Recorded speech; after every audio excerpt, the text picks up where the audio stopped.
It's a pleasure hosting you right here. Now, coming up, of course, we're going to have our news review segment. It's going to be a special, as always, as we dig into the papers.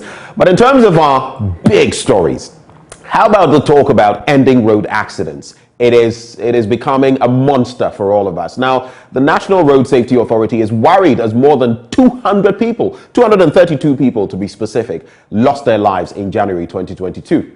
Latest data from the police MTTD also shows that there were 1,237 injuries from road crashes in the month of January alone. Now, the Driver and Vehicle Licensing Authority, the DVLA, says it will soon roll out a voice-over touchscreen test in 6 local dialects. The computer-based test, which will be conducted in Twi, Nzema, Ewe, Hausa, Ga, and Dagbani, is to enhance drivers' competency and improve safety on our roads. Parliament is also, in another respect, asking for a national conversation on how to end needless deaths. Today, we discuss these wide issues in terms of the carnage on our roads as we seek solutions to them. In recent times, we've had quite a number of accidents to grapple with. What is the way forward? We'll deal with that as our first big story. Our second big story, it's about the University Teachers Association of Ghana on the one end and the employer on the other, as the National Labour Commission and UTAG have been directed to settle their impasse out of court for a second time. This was after more than 45 minutes of dialogue had ended in a stalemate. The parties have been asked to return on Tuesday, February 15. What happens then? We'll be bringing you details of that as we discuss the relevant issues, the germane issues with the stakeholders as well. All of these, the spot of issues we bring you on the AM show this morning. You don't want to miss a beat. The action is right here. So stay with us as we bring you that and more. Of course, we'll bring you sports later on. But up next, we bring you AM News. Do stay. Welcome to the news end of our show. Now, on to our first story. The opposition National Democratic Congress said it will stage the Yintia demonstration across all 16 regions of the country to force government to drop the e-levy policy. The youth wing of the party led thousands of Ghanaians to hit the streets of Accra Thursday in protest of the e-levy, which they say will further worsen the plight of ordinary people. The levy, since its announcement by the finance minister, has had stiff resistance from Ghanaians and opposition parties. Here's chairman of the party, Samuel Ofosu-Ampofo, addressing the protesters after a petition was presented to Parliament. University students are to fear 5 weeks. Nakofu amosi wamu create employment amawom. Yaba to aba, omo the forms ba say won buy on permanent no, and omo nyina yedan egu fie. Na ena sa wo hwa sa wo pese wo sa na Ghana ayeden a ko su ni labadi na koto dokun na hwe dokun size. The size of kenke and fish will tell you how the economy of this country is shrinking. Anunti yasam ne say abaya yedi sika sha won sasa hwe o man so. Auditor General report about few we nko an say about 12.38 billion cedis. Muntimi count for it. Na emwa ekwa didie no mo ya yesaja bigu mu ana anu tie gina ha ebo emabu ni nyina abaso na ya ka kire aban ni say this is just the beginning of series of protests that will take place across the length and breadth of this country. We are going to engage every Tom, Dick and Harry. Nyasa Nana Akufo-Addo 1995 Nana Akufo-Addo sorry say on person VAT or the beba no on manipa wu on kan ha.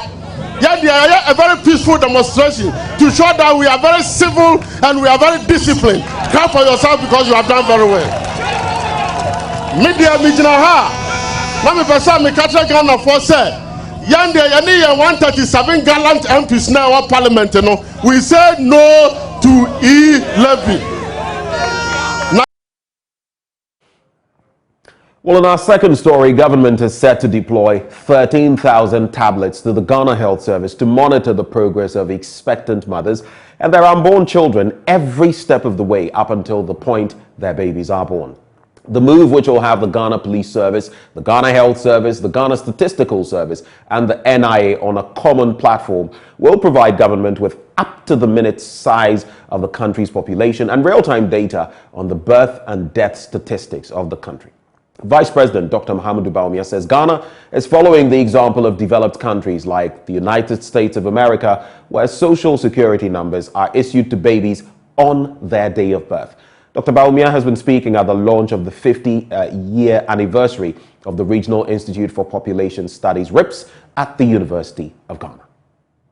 Without timely and reliable data on population, planning will be impossible. For Ghana, such data has informed government-specific policy directions and strategies, such as planting for food and jobs, implementation of the One Village, One Dam to ensure all year-round farming, and especially in northern Ghana. Talking about data, we've just had the first digital population census, as the UNPA, FPA country director and our chairperson mentioned. The 2020 census in that regard was a departure from how we have done it in the past. Going forward, we are trying to put in place systems that will give us more timely estimates and records of population in Ghana. Going forward, we are linking the National Identification Authority database, the Ghana card. We are linking it with the Ghana Health Service, the Births and Deaths Registry, the Ghana Statistical Service, and the Ghana Police Service. And this is very important because all of these different institutions are very critical in data provision. And this is why the Ghana Statistical Service has agreed to release 13,000 tablets to the Ghana Health Service. And these tablets will track pregnant mothers from antenatal clinics until birth. So we will have data on pregnant mothers from antenatal clinics until birth. But what is important for what we are trying to do is that immediately the child is born, it will not take long. Of course, the data will be transmitted to the Births and Deaths Registry, so they will record it. To the NIA, they will record it, and the NIA would immediately issue a national identification number for the child. So we will have the NIA number. And this is what happens in all advanced economies. When you are born, they will issue your whether it's a social security number or a national insurance number, the equivalent. So we are now moving into Ghana, starting this year. I think Dr. Abuaji is here from Ghana Health Service. They are part of the team putting all of this together. So starting sometime this year, I think we are quite advanced, but they will announce the exact start date. But so we will have that linkage between the NIA, the Ghana Health Service, the Statistical Service, because that data is also needed by the Ghana Statistical Service, who has died, who has been born. Well, to our next story now, and the 65th Independence Celebration has been launched in Cape Coast. The city would be the host of the two-week event that would see many visitors and tourists contributing to the local economy of the people. Launching the event and its logo on behalf of the President, Central Regional Minister Justina Marigold Assan indicated how proud the people of the Central Region were in hosting this year's national event. Richard Kwejonako has more in the following report. In Konsong, what is the meaning of it?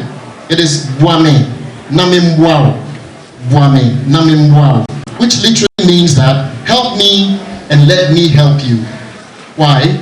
Because we find ourselves in a very difficult situation as a world.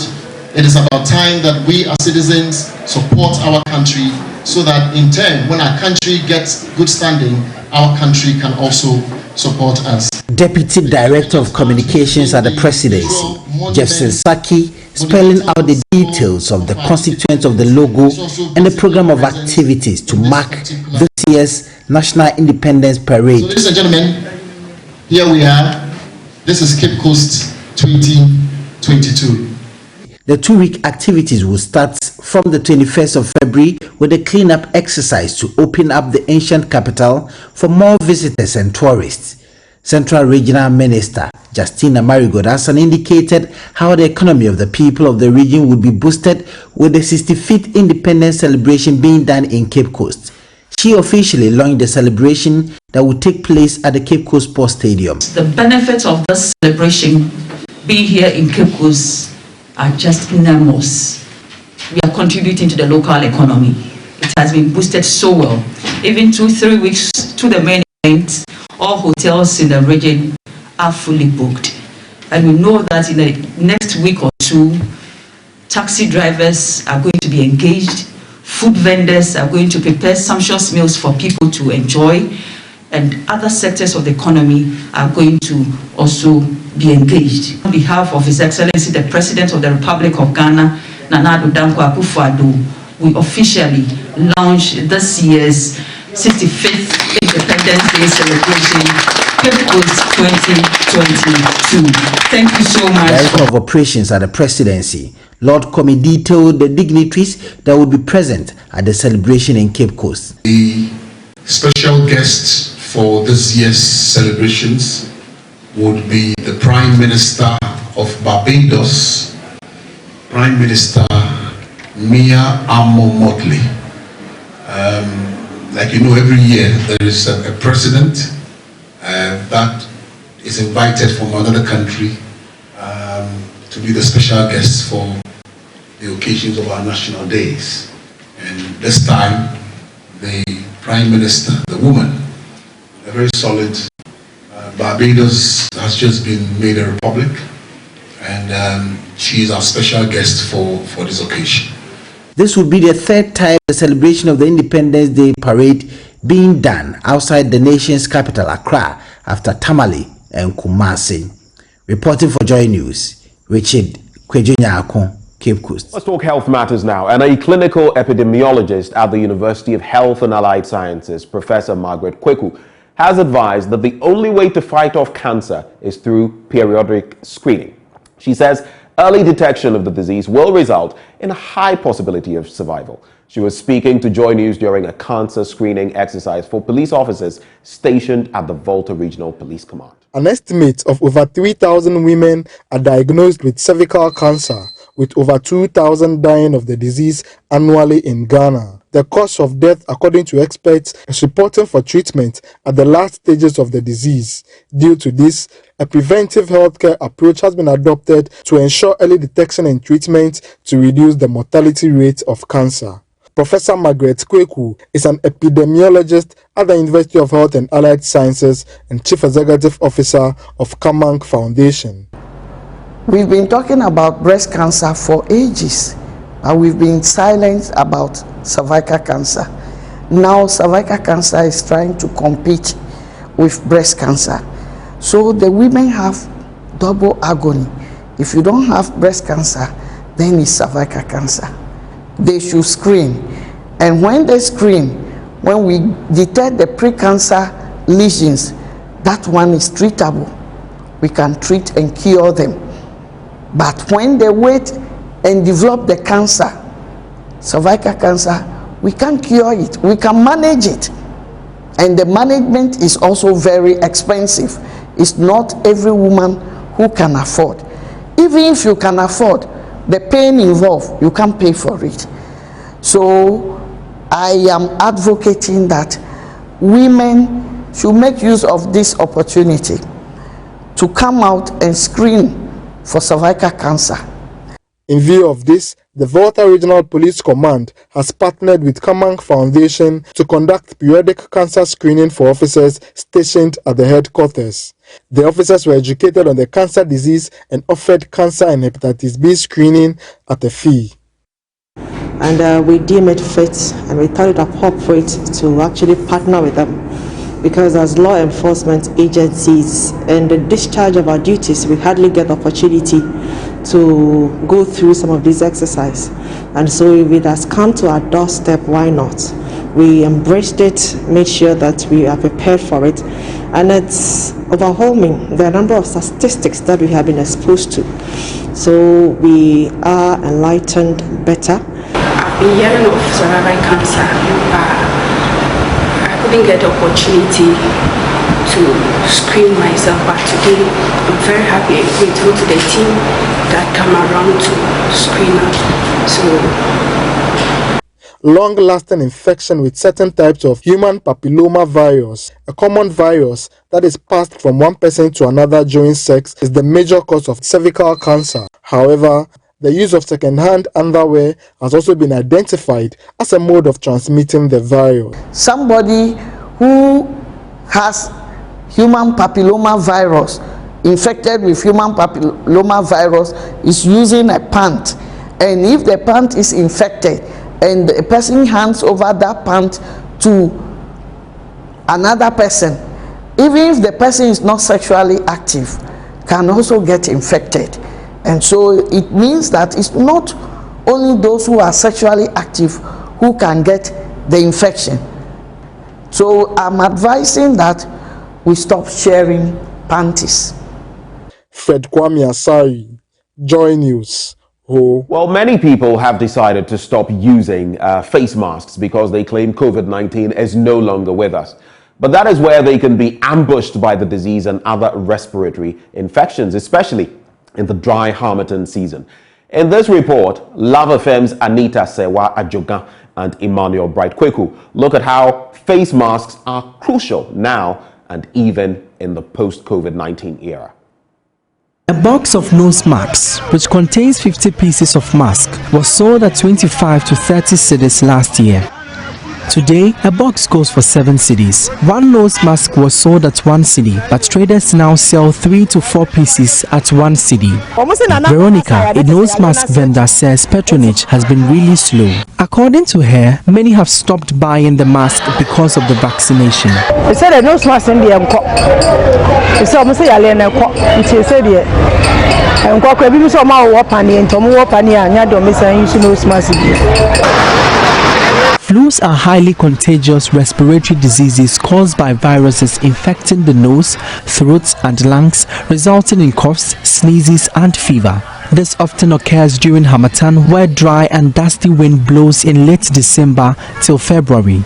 Dusty winds pollute the air with particles during Harmattan that can hinder breathing, and this is a perfect sidekick to COVID-19. Compared to rainy, cooler and drier seasons, the Harmattan preserves COVID-19 for longer in the air and on surfaces. Harmattan dust intensifies bronchitis, a pre-existing breathing condition that intensifies COVID-19.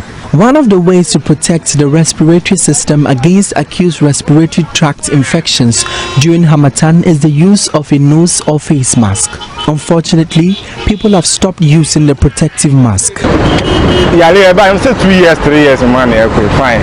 In Titamana, Nan Arabia, and I'm from Mukoni Bemo.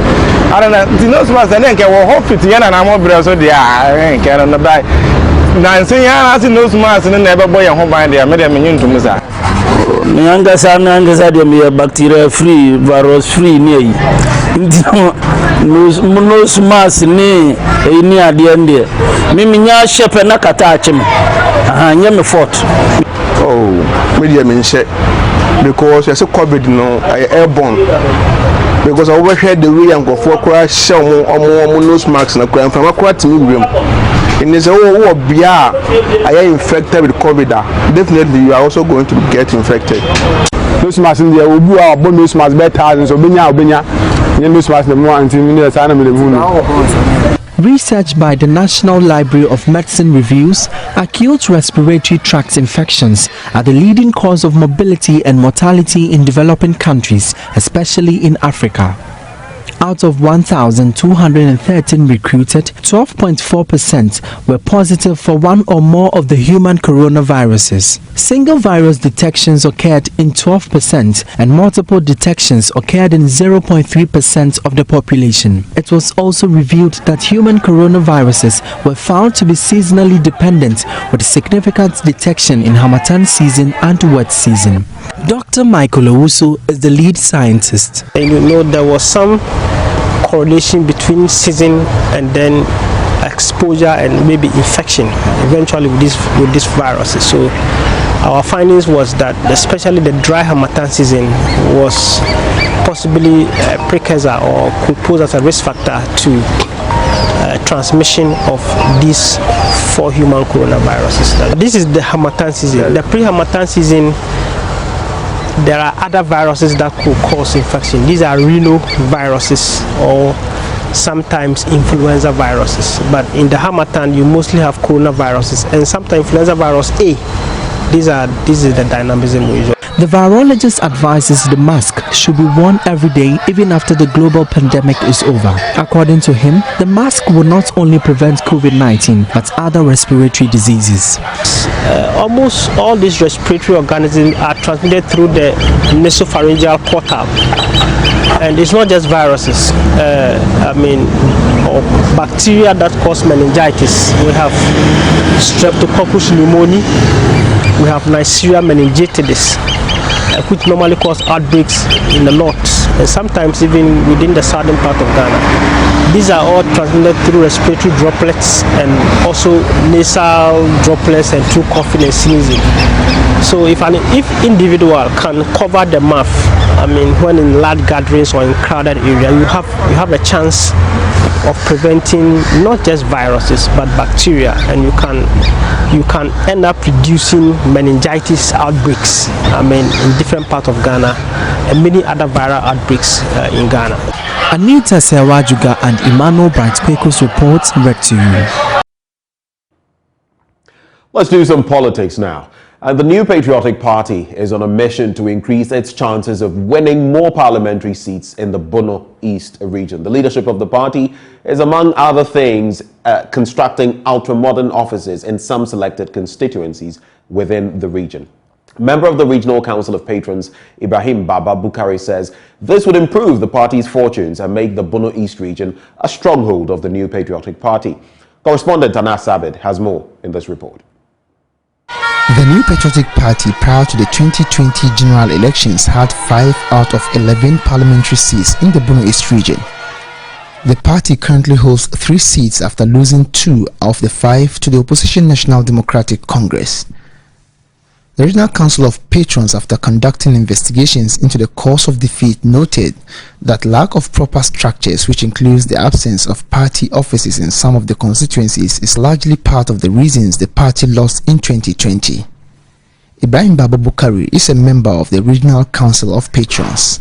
Immediately after the elections, we went round trying to find the reason why we had that results from the region, and upon consultations we were told that some of the constituencies were not having offices of their own, and also those that has were finding it difficult to make payment for the rent. To better the party's chances of winning more seats in the 2024 elections, Ibrahim Baba indicated that the party is constructing ultra-modern party offices in some selected constituencies, including the Nkranga South constituency. Now that we are trying to restructure the party in the region and resuscitate the party in the region, to put oxygen into the party, we need an office of this nature. And with the office, I think we'll be able to reorganize ourselves very well, and going into 2024 election, I think we'll be able to change the dynamics of our politics in the region. Nkranga South constituency chairman Clement also during the short-cutting of a proposed party office in the Nkranga municipality, is however hopeful that the move, coupled with other strategies, would help convert the constituency into a stronghold of the New Patriotic Party. This is the start, a start of bigger things to come. Like I started, it is a start of a bigger thing to come. We are going to make sure that we solidify the base of the party. In solidifying the base of the party, and with the vision of the NPP, with the numerous interventional programs that we have, we are going to make sure Nkranga South becomes a permanent seat for the NPP. And this party office is among the starting edge for us to be able to move on into that. Ibrahim Baba Bukari, who is also aspiring to be the regional chairman of the New Patriotic Party, however, charged members of the party to engage in politics of issues devoid of attacks as the party prepares to hold its internal elections this year. You know, we didn't lose most of our seats because we didn't have the numbers, but we were going to the election. We went into 2020 election with a divided front, and that is why I have taken it for myself to put up these offices for the constituencies, and I will urge each and every executive from the polling station to constituency and region to national that we should do politics of issue-based politics, devoid of insult, personal attacks and vilifications, so that immediately after the internal election we will be able to reconcile and go into 2024 election with one voice. Reporting for Joy News, Anas Sabit, Nkranza. Well, the AM news is done and dusted, but we have a lot more coming your way. Topical matters as we dig into the news review. Stay with us. We'll be back shortly.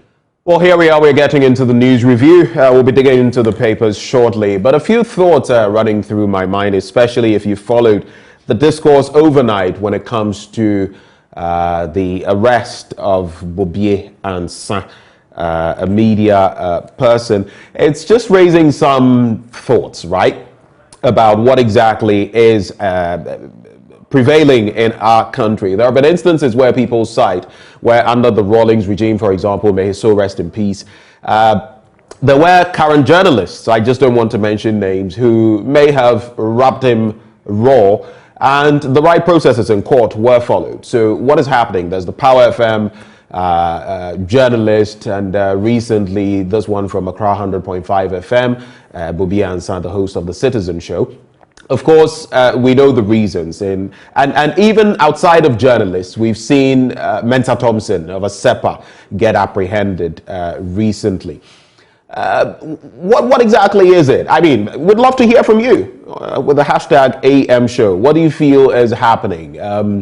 Is this an unfair clamping down? Or is it that, I mean, the bit about responsible journalism, let's not forget that. I cannot just come on air and say whatever I feel like saying. That's not how it works. But even if someone errs, there are processes to follow in a court of law. If you feel you've been defamed, there are processes to follow in a court of law. There are civil processes to follow. And even if at some point whatever the person has done borders on criminality, there are processes to follow in a court of law, like former President Rawlings did. So what is happening in this instance? Someone says, and he's not a journalist, Mensa Thompson says, the president's children used a private jet to go to the UK for shopping. Not true. Take it up in court. When the person is arrested by the police and all of that. And we know sometimes some of the things that happen. I doff my hat to Dr. George Ekufu Dampare, but of course, we've had long-standing issues with the Ghana Police Service. Do these things place you in a positive light or a negative light? And the accusation is there where some people feel that maybe the powers of the state, our boys, our men and women in blue, are being used to persecute certain people. Is that what is happening? Is it not? And can we stem the tide of these and just follow the proper processes in court so that we don't create this impression of any muzzling or anything of the sort? Some thoughts running through my mind this morning on the back of these recent happenings. Of course, we stand for independent, fearless, and credible journalism. Journalism with responsibility. But when we as journalists do what we do, and if you put something on social media and the next thing you're getting hauled into a jail cell or a police cell, questions, lots of questions to be asked. Let me get into the papers now as we dig into some of the other topical issues that are making the rounds. But maybe before that, it nearly skipped my mind. There's something else also, and I just want to put it to you, the people of Ghana, for a reflection. I'm sure you saw the post by Gabi Ochre Dako concerning Mahama and what he had said about COVID-19 and the economy, and suggesting that stammerers, can be likened to, and with all apologies from my end, that is what he did, could be likened to the former president, and the current president could be likened to a very fast rapper, one who is dexterous with, the spoken word, who has the gift of the gab, in a proper sense, the president. And there's a press statement purportedly from, this group that is denigrating this, and it calls this disparaging comments made by Gabi Ochre Dako. He, in putting up this post, to be fair, he did say apologies to stammerers, but it appears the group has not taken this lightly at all, and they are unimpressed by these actions. That is the Ghana Stammering Association. So if we're talking about what people are putting on social media, I guess we should look at it from all angles then. The Daily Graphic newspaper this morning: resolving development challenges in West Africa, coups can't be justified. That's according to President Akufo-Addo. Coups can't be justified. Now the story reads, President Nana Addo Akufo-Addo has told the international community that no reason whatsoever is good enough to justify the overthrow of any democratically elected government in West Africa. And he argued that lessons from various coups d'etats in the sub-region over the years, quote, have taught us that these military interventions are never a panacea for addressing whatever challenges a nation may be confronted with. President Akufo-Addo said this at the presentation of his New Year greetings to the diplomatic corps at the Pediase Lodge in Ebri, in the eastern region, last Wednesday night. And here too, so many things to discourse on. I've never been a fan of coups d'etats, and I never will be, I suppose. But I mean, right from the very first one that ousted Osajefo, we've had a string of them in the 70s, 80s, and here we are in the 21st century with the sub-region mired in putches, coups d'etats once more. My only call, if you look at these countries that fall to this plague, this menace, you would notice a certain trends that have been pointed to by the likes of Colonel Festus Abwaje, retired, by the likes of Professor Enning, by so many others, about these tendencies that can fuel these actions. Hopefully, we never go that way. We have a checkered history when it comes to coups d'etats in our own country, in the 70s and 80s especially. But looking at the sub-region, there are so many issues that our leadership should be looking at. And thankfully, at least one of those crucial issues has been addressed by our current president, who says he will not go for another term. I mean, he's made it very clear. And hopefully we'll not have that, because it's been on the back of that in some cases we've seen coups also take place. More stories in the Daily Graphic newspaper. Government has no intention to seek IMF bailout. That's according to Ken Oforiatta, Finance Minister. It's on page 16. Is it the stance, though, of this administration that will never go the way of the IMF again? Is that practical? Is that, looking at the circumstances when it comes to COVID-19 and what supposedly it has done to economies across the world. Yesterday, listening to the international news, I heard talk about the United States and I think its highest inflation rates also in about 40 years, 4 decades. But that is not even hinged on COVID-19. It had to do with food prices, the cost of accommodation, the cost of utilities like electricity, nothing to do with COVID-19. Of course, they have also faced the shocks of COVID-19. But in our peculiar case, the picture is painted that COVID has done us in. So if we're still mired in this, will the e-levy be the be-all and end-all, the panacea to our economic woes? We've been told that it will not, but what is the reality? Anyway, so that is the story. It's on page 16. There's also Yentia demo against e-levy, and protesters calling themselves the Coalition of Concerned Ghanaians poured onto the streets of Accra yesterday to express their opposition to the electronic transaction levy, which is before Parliament for consideration. Dubbed Yentia, a key word meaning we won't pay, The demonstration, which was led by the youth wing of the National Democratic Congress, also saw groups such as Justice for Ghana Advocacy Group, Alliance for Social Equity and Public Accountability, that is ASEPA, Coalition of Nation Builders Corps trainees. Some of them feel aggrieved because they've still not received some of their payments, and some of them want to continue elsewhere.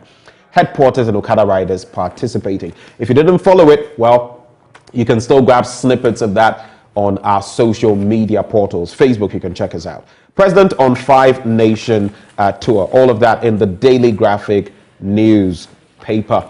Let me get to the back page now. Pay $5 million from Maxim into Apiate Support Fund. President directs. Now, we heard from the Sector Minister, Lands and Natural Resources Minister, Honorable Jinapo. And now there is that directive from Nana Addo Dankwa Akufo-Addo, the President, that the $5 million out of the $6 million to be paid by Maxim Ghana Limited should be donated to the Apiate Support Fund. The government established the fund to, among other things, support victims of the Apiate explosion and facilitate the reconstruction of the community. And COVID-19 fund supports deaf persons to access healthcare. All of those stories in the Daily Graphic newspaper. Let's quickly do the Ghanaian Times newspaper now, as we check out what details they have for us. Anti-e-levy demo hits Accra streets. A story on page 17, like I started mentioning, and they have indicated the leadership, those organizing these demonstrations, they have intimated that they are going to replicate this across the 16 regions of the country. So starting in Accra, and it will be in other regions as well. President departs for 10-day 5 Nation working visit. Big boost for salt mining in Adan. That story on page 23 as Electrochem rolls out community pan construction for artisanal miners. I'll get into that story because, of course, in recent times we've been hearing from members of the community around the Songo area who have also been plaintive about the activities of Electrochem. And some have even intimated that Electrochem is going outside of its concessions. Let's get some details from page 23 of the paper. Now, the Electrochem Ghana Limited has scaled up the construction of community pans for salt winning by artisanal miners in communities bordering the company's concession in the Adan West District. A total of 10 community pans that have already been built for Nako Mokope within the Agbakbe community were being filled with mature brine, that is salt water, which will crystallize into top quality salt for the locals to mine. And of course, that also resonates with what an official, public relations official of Electrochem had been sharing with us, that they have not, what's the proper word? They have not trespassed into the land space or the areas allotted to the people to mine. Interesting developments that we shall be getting into. E-levy to support country's development agenda. That's according to the finance minister. That story is on page 15. And we all agree, we're in consonance. No country develops without taxes and levies. Across the world, it is same. But do we see same? Do we get value for our money in terms of the taxes we pay, the levies we cough up, especially when we're all tightening our belts? Maybe the politicians not so much so, but for ordinary Ghanaians tightening their belts as we pay these taxes. What are the guarantees? And as some people have posed the questions, in the past we've paid numerous taxes, and what has been there really to show for it? So will this be the game changer if we had to pay close to 7 billion Ghana cedis more? In the international bit, 2 Cameroonians remanded for allegedly possessing counterfeits worth 64,000 Ghana cedis, and military intercepts 192 fake electricity meters at Aflao. This is becoming a major problem, and of course you can imagine almost 200 of them. We complain about fires here and there. Of course, when we are using gadgets that are not approved, at least even electricity meters, it is only a call for trouble. And then Libyan PM, the Prime Minister, survives apparent assassination bid. I'm speaking of Abdul Hamid al-Dabiba, who yesterday, that story was on the BBC and a lot of talk about it. He narrowly escaped death as his vehicle was riddled with bullets. And of course, on the floor of Parliament, he was also being replaced at the same time. Now, this one, interesting for me as a broadcaster, page 7 of the paper, punish fully policemen who assaulted journalist. And the GJA, well, doing what it does best, bringing out this release. The Ghana Journalists Association calling on the police administration to fully punish the policeman who brutally assaulted Eric Nana Gentua, a journalist at Connect FM in Takrady. If you saw the photos, beaten, his lip, opened up and all of that, his face puffy, his shirt ripped and all of that. These are some of the instances we're talking about. These things happening to media people. Is it just out of the blue, a flash in the pan? Or is it something we really ought to be worried about as a people? Now, a statement signed and issued in Accra yesterday by President of the GJA, Afil Boni, said the association also expected a speedy conclusion of the investigation into the incident, which was another brazen act of impunity. It said the actions of the policemen have left the victim with hearing difficulties in the right ear, which also experienced occasional discharge. Sad, pathetic, really. I wouldn't want it to happen to me, and so I wouldn't be happy about it's happening to someone else. On the back page of the paper, Upper West Region leads in FGM prevalence, female genital mutilation. In the next few minutes, we'll be wrapping with the papers. Daily Guide newspaper, PAC chases NDC guru over $60,000 deal.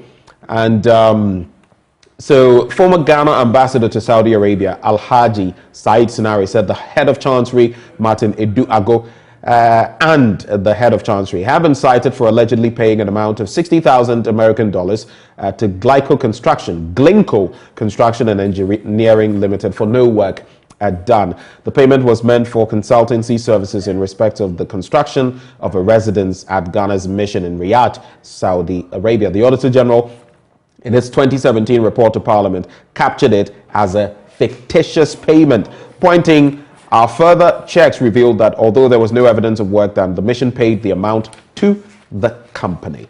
All of that there. And in other stories, let me go to the entertainment page of the paper. That is the Daily Guide newspaper now. And, so Oxlade has been in the news for not very good reasons. There was a sex tape that supposedly was put out. And the lady in question, the photo, has been splashed in the middle spread of the Daily Guide newspaper. Strongman drops Onipa featuring Apia. That is another banger that is out there. Strongman, of course, one of the brighter spots when it comes to hip life or hip-hop in Ghana currently. Senegal team gifted with land, cash for AFCON triumph. We've been reading more about that. And GFA named strong coaching squad for Nigeria playoff. Otoado head coach Chris Houghton, technical advisor, of course, in addition, George Watting and Masoud Didi Dramani. That's it for the Daily Guide newspaper. The Republic Press. Government to revamp Valco to support integrated aluminium industry. That's according to the Lands Minister. Republic Press newspaper now. Akufo-Addo on that working visit, and former President Kufuor extols Otumfuo's contribution to Ghana's exit from HIPIC. NDC threatens judges again. Xavier Sosu leads the charge. And this is what was said. So the Member of Parliament for Medina, Francis Xavier Sosu, has warned judges against engaging in politics as the NDC will, quote, deal with political judges politically when it wins power. And it says, the quote is, if you are a judge, your fidelity is to the Constitution of Ghana and the laws of Ghana. If you allow yourself to be used as a political judge so that you can do the bidding of the ruling government, be warned, because we are watching closely. And in the event that there's change of power, every political judge will be fished out, every political judge will be dealt with politically. But such statements, though, coming from a lawyer. And, of course, how do you determine who is being political and who is not being political? Especially with the history we have of some judges losing their lives being snuffed out. I don't know how appropriate it is for the lawmaker to have made such comments in the public domain. But of course, yes, judges would have to exercise their discretion and the law, so to speak, in delivering their judgments. But it does not make them apolitical in its proper sense. They just have to dispense justice without being political or leaning this way or that. But I get the reasoning of Francis Xavier Sosu. It's just that it is unpalatable, these words that he uses. And the man himself is in some trouble already, maybe piling trouble upon trouble. NPP MP calls out Adwoa Safo, accuses her of sabotage. And of course, there have been those calls, those suggestions that Adwoa Safo wants to be made deputy majority leader, and she's holding the party to ransom. NDC will abolish e-levy if passed. That's according to Asiedu in Ketia. I just have one question for the General Secretary of the NDC. Should that happen, and should the NDC come to power, I hope it's not going to be like in previous regimes, because things have been said, criticized loudly, and then a regime comes to power and continues. It's Yankonkwa, you know? I mean, VAT is a typical example. The way it was poo-pooed by the MPP, and then when it came to power in 2000, the way it was embraced, quite surprising, right? The BNFT, I'll be wrapping shortly. Inflation trend signals long-haul battle against high cost of living. Let's engage more to address PFJ, that is planting for food and job challenges. That's according to fertilizer manufacturers. And turf war at sea as canoe fishers fight industrial trawlers over territorial intrusions. This matter is a big issue. Trawler fishing in our waters, and even those coming from foreign entities, you know, fishing in our waters. And because we are not able to patrol our waters properly, this has gone on for decades, and still here we are. Only God knows how much we lose annually to these illicit fishers who hit our waters and sometimes even bully our fisher folk. Interesting developments there. I'll skip the Custodian newspaper. I'll skip it. It bears the same stories that we have. But there's a story maybe I should look at. Baumia shames critics of Ghana card as e-passport. Now that has been declared. We've been given the ICAO example and all of that. But it's interesting, isn't it? The Foreign Affairs Minister, Shirley Ayoko Botwe, claimed ignorance or lack of knowledge when it comes to the Ghana card being an e-passport. And that I found to be quite an interesting development. The Daily Statesman, Amayawa Kumfi urges unity in Ashanti MPP. Government committed to 20% expenditure cut. That's on page 2. Until we see the facts and the figures, the details, and which areas we're going to be cutting, Mr. Finance Minister, this still remains just talk, mere rhetoric. I'll end with the Finder newspaper. There is court directs UTAG NLC to return to negotiations. Reviving Valco is critical to integrated aluminium industry. And then road crashes, deaths dropped by 4.92%. 4 other indicators also yield positive results. But it's not that positive. 4%, yes. We're making some gains, but the picture is a reflection of what we had last year, in that gory year of so many accidents. 232 people dead already in just the month of January. And if that doesn't startle us, I don't know what will. Well, that is how we wrap the news review this morning. This morning, it's been me, myself, and I, if you like. I've been here, the Lone Ranger, but it's been interesting. Coming up next, we have sports for you. After that, it's the big stories as we talk about the UTAG, government, NLC, triad and its impasse. And we also get into other matters of concern, road crashes, and what some of the agencies, the DVLA, for example, is doing about them. Stay with us. We'll be back.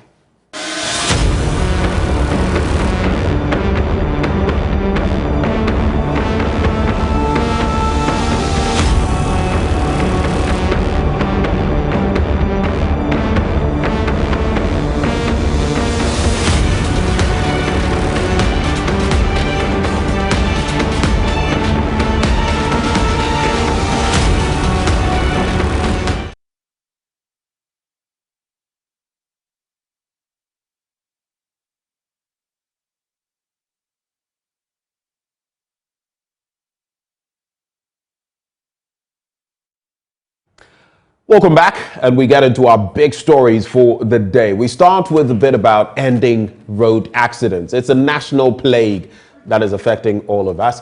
And the NRSA is worried as more than 200 people lost their lives in the month of January. Now, the latest data from the NRSA, or the MTTD, actually corroborates this. 232 deaths, 1,237 injuries. Now, the Driver and Vehicle Licensing Authority says it will soon roll out a voice-over touchscreen test in 6 local dialects. The computer-based test, which will be conducted in Twi and Zima, Ewe, Hausa, Ga, and Dagbani, is to enhance drivers' competency and improve safety on our roads. Parliament is also asking for a national conversation on how to end needless deaths on our roads. Today, we'll discuss all of these with various stakeholders. Let me start by introducing them. Kafui Semevo is Director Driver Training, Testing and Licensing with the DVLA. We also have Henry Asumeni, Senior Manager Programs and Planning with the National Road Safety Authority. Gentlemen, a very good morning to you. Thank you for joining. Good morning. Okay, so whom did I hear? Okay, so both of you now. Thank you for joining the conversation. Henry, let me start with you.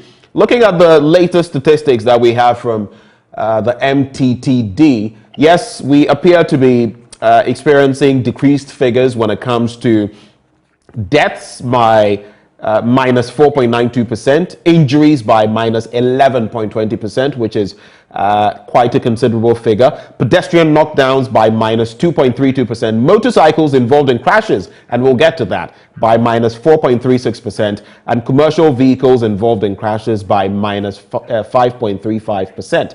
But there are other indicators that are showing upticks. Those are reported cases of crashes going up by 3.8%. Those involved in crashes by 16.3%, and total involved in crashes by 3.58%.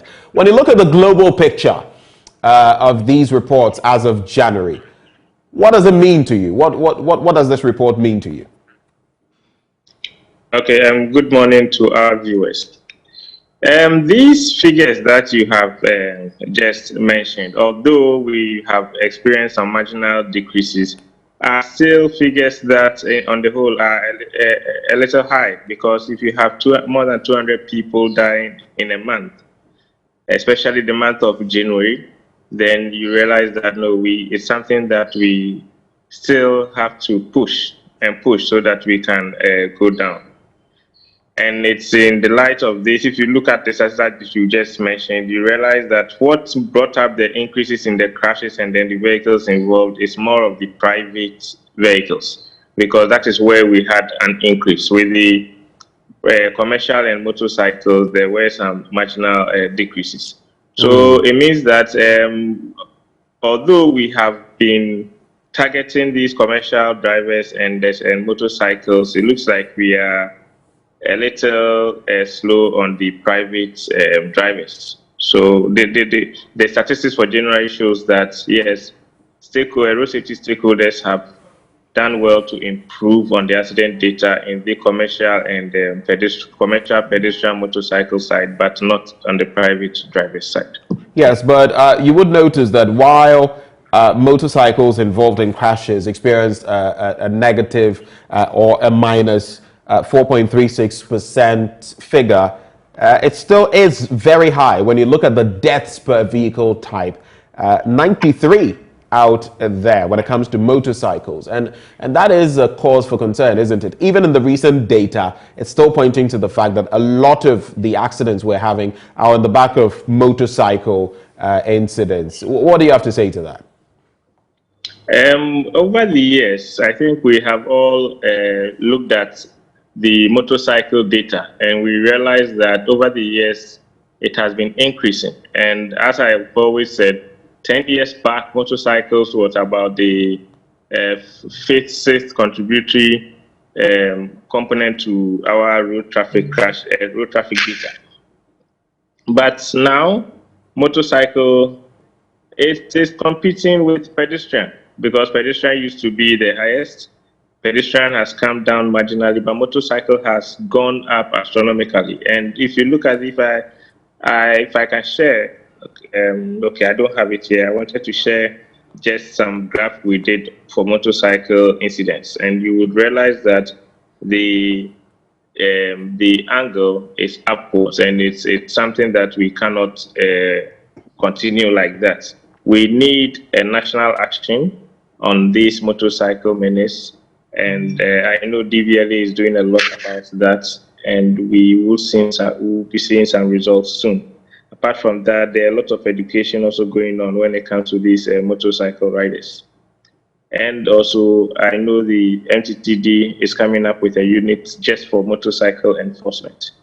So yes, the problem is there. We realize the problem is there, but we are doing a lot to tackle these problems. Right. And coming to you, Mr. Semevo, what picture does this paint for you? In the month of January, it means that daily we were losing 8 lives. 8 of us were losing, their lives on a daily basis throughout the month of January. And we know about some of these, very gory accidents that have taken place in different pockets of the country. What does this latest statistic mean to you? Good morning again. And for me, looking at the figures, you clearly see that attitudes are still the problem to handle. Because if you look at the interventions that the various stakeholders are putting in, we should be seeing reductions by now. And we need to focus more on education and then on sanctioning drivers who get involved in this indiscipline act. So clearly for me, it is the behavior side of the whole matrix we should be paying attention, and that can be addressed through education and then enforcement. Do you feel we're not doing enough? I mean, contemplate the National Road Safety Authority, for example. Is enough being done? In recent times, members of parliament have called on the NRSA, the DVLA, the MTTD, and they've said that you're not doing enough.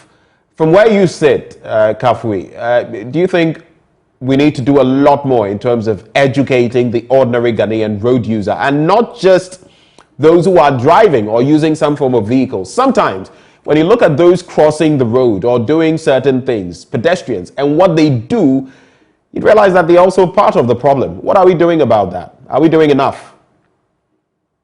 I wouldn't say that we are not doing enough, but there is still a lot to be done.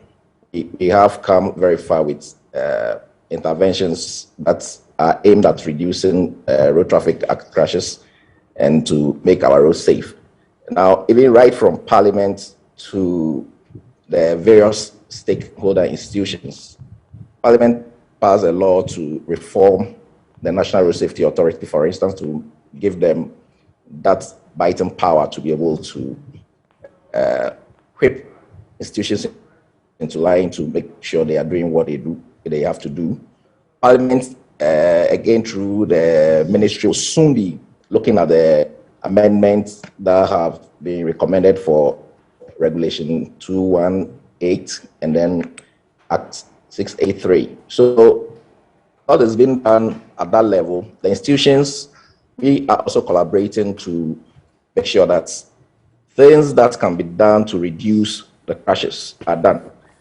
So it is not that we are not doing much, but as we bring in interventions, we also expect that those who use the road, and especially like you just said, we should also know that even if you are a driver, within the day, at a point you become a pedestrian. So it is a holistic something we should be doing, and that is exactly what we are doing. We agree that there are more to be done.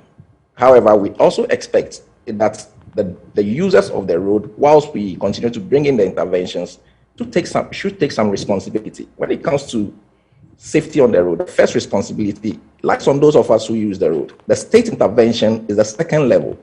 So if we all collaborate the efforts of the state, we should see drastic reductions in our numbers that are being recorded. Now, in terms of responsibility, one thing we notice, a thread we notice in this country is, it is these people, but we never specify who is responsible ultimately.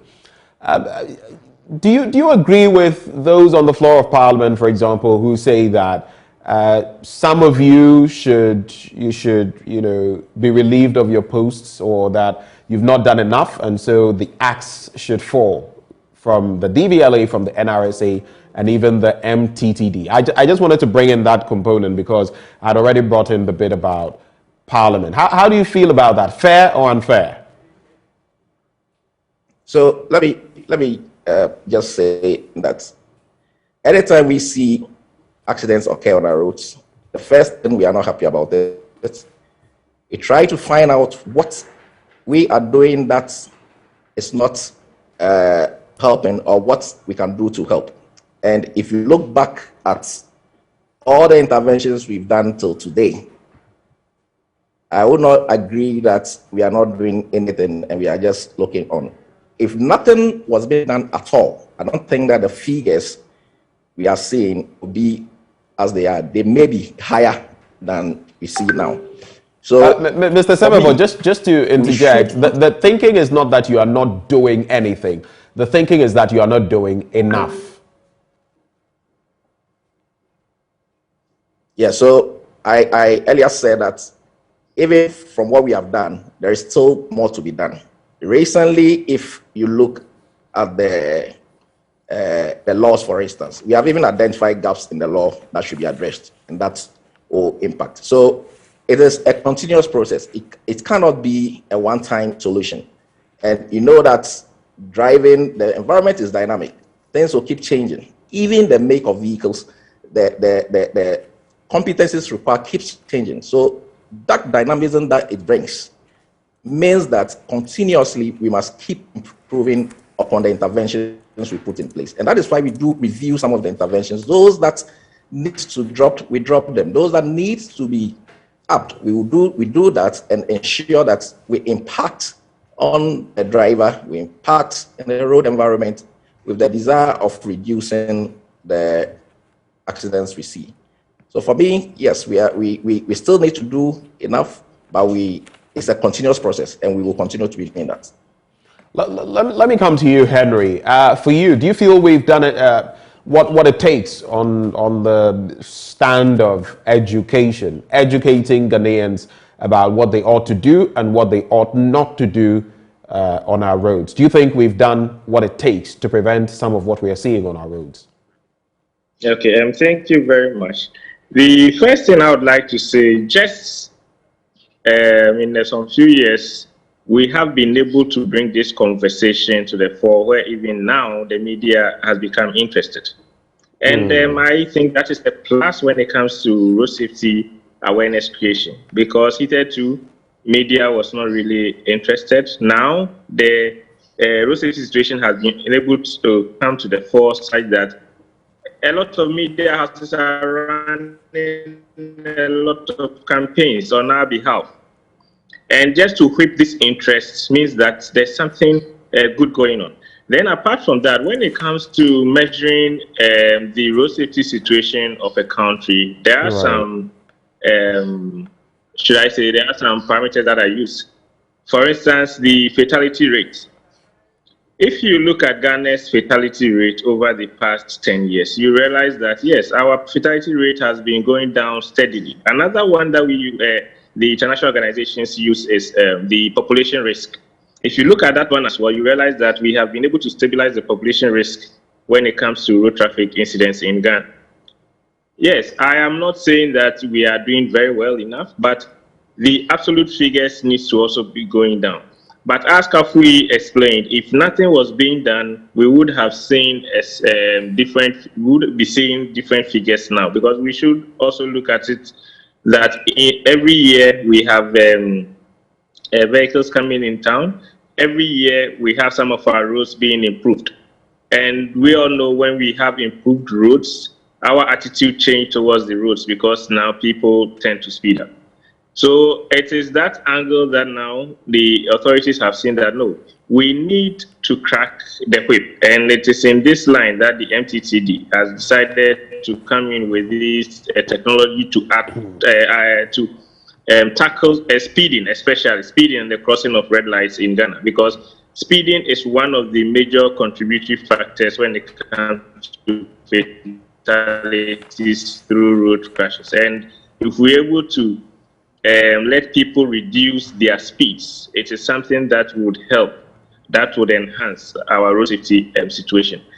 We expect people to obey the road traffic rules and regulations, but of course we know we have people who would go against those. And when it comes to that aspect, that's where the enforcement bit comes in. So when it comes to road safety awareness, I think it's been created enough through the stakeholder collaborations, that is the NRSA, DVLA, MTTD. So I would also disagree when you say that we are not doing enough, because the awareness has been created. Now it is the attitude of we, the road users, that we need to change. And as Kafi pointed out, safety starts with you as an individual. So now that I am going out, I'm going to drive my vehicle, would I obey the speed limits? I should. If I don't obey the speed limits, what happens? And that is where the enforcement bit comes in. And as I said, awareness has been created, a lot of implementation, and the enforcement bit, we will have red lights crossing. Right. Henry, just to clarify, it wasn't my suggestion that you are not doing enough. It was a mere question, like has been posed by some members of parliament. So I am not the one suggesting that you're not doing enough. These are questions that have been put forward even by legislators concerning the work you do, and some of them contemplating hauling you before parliament to answer certain questions as bodies. But 43 people lost their lives between December the 24th, 2021 and January 1st, 2022. 43 people. Then you come to January itself in this year and you have 232 people losing their lives. The percentages show that yes, there are decrements, but is this a decrease that is good enough for you? This 4.36 or is it 4.92% decrease in deaths? Is it something we can celebrate as of this point, that at least we are making some inroads, Henry? As I said from the beginning, if you have 8 persons dying in a day, more than 200 people dying in a month, it's not something you can celebrate upon. Although it is an improvement, it is not something that we should accept. We should do everything to make sure that these numbers are going down. And we should do everything to make sure that we should be having figures that are less than 1,000 people dying through road traffic crashes annually. So no, this is something that, because if you look at it this way, you just want to multiply by the 12 months, it means that we are crossing the 2,000 2,000 deaths. And this is something that is unacceptable. So although there's a marginal improvement, we think that no, it is still not acceptable and more needs to be done to bring down these crashes. Kafui, the talk of the attitude of road users, apart from, yes, those pedestrians and others, yes, the focus is on drivers of whatever vehicle, whether motorcycles, private vehicles, or commercial vehicles. But my concern here has to do with what exactly the DVLA is doing in terms of those who use these vehicles on the roads. And you would realize that sometimes these trotro buses, public transport, have the mates or conductors driving when they don't even have licenses. There are so many things that go on. The last time I was asking you about roadworthiness and how some cars even pass the roadworthiness test to get certification to be on the roads. A lot of these trotro, and in fact, I've had an instance at the Ashaiman station where I had to grill one of them. His headlights, one of them was not working, and it was obvious because he was put on the spot live on television. So we have instances where headlights, tail lights are not working. So many things are not working. How do these vehicles even get to be on the road? Can you share with us? All right. If you look at our roadworthy inspection regime, it's of two folds. We have equipment-based testing, which is in some of the regions and not across the whole country. So there are sections of the vehicles that go through these equipment-based testing before they are certified. Now, we have also found out that some vehicles that are unable to meet the requirement for passing roadworthy either go outside the jurisdiction where we have the equipment based and then the manual testing is done. Some also end up obtaining documents that are not issued by the authority. Now, what we are doing to correct this is just a quick one before you get to the corrective measure. You are suggesting that some are getting documentation not from the DVLA? The DVLA, yes. So basically they are using fake certification? Yeah, some have fake certification. Right. Thanks for that clarity. Please go ahead. Yeah. So what we are doing together with the stakeholders, so we have a task force and a unit, a compliance unit has been established in the DVLA now. A compliance unit works together with the MTTD and then the NRSA to ensure that the drivers comply. Now, we sometimes even engage the terminal authorities at the terminal to guide them in ensuring that before a vehicle leaves the terminal, there are certain basic things they should inspect. We are aware that while some of them do this to help the system, some also do not do it. And sometimes the difficulty is that when the task force is out and maybe we start from, let's say, 37, by the time you are getting to Labadi, for instance, because they've heard that you are around, people may hide their vehicles. But that does not deter us from doing what we want to do. We continue to use the task force to get to the various terminals and also use the task force to even inspect the vehicles by the roadside, and those that needs to be taken off. There is something we call the layoff. Layoff certifications are issued to these vehicles until they comply, and then the layoff is taken and the roadworthy is issued. So it's something that we have identified, and we are using the task force to try and correct that. What would you say this task force has achieved up to this point? I do see MTTD officers, and I know it's work that all of you are doing hand in glove, NRSA, MTTD, DVLA, and the MTTD especially on the roads enforcing these. But what do you say have been the gains of this task force, let's say in the past month of January, that you can point to? Right. I wouldn't have the figures for December. Let me use December last year. Now, December, that was the peak of the festivity. We were out there, and at least before vehicles were leaving terminals, and those are terminals that we visited, before vehicles were leaving the terminals, passengers were engaged to let them know what their responsibilities are as passengers on the vehicle. Drivers were engaged to let them know what their responsibilities are when they are on the road. And then the terminal authorities were also engaged. Now, beyond that, once you leave the terminal and you are on the road, the MTTD also on the road checks what you do on the road. The task force also arrested some drivers who have gone through some prosecution, and we have even worked together with the MTTD. You know, there are some cameras in town. Right. The MTTD has been able to monitor some of these cameras, and we've been able to identify the drivers who offended traffic regulations, and those who had to be prosecuted have been prosecuted. Those who have to be fined have been fined.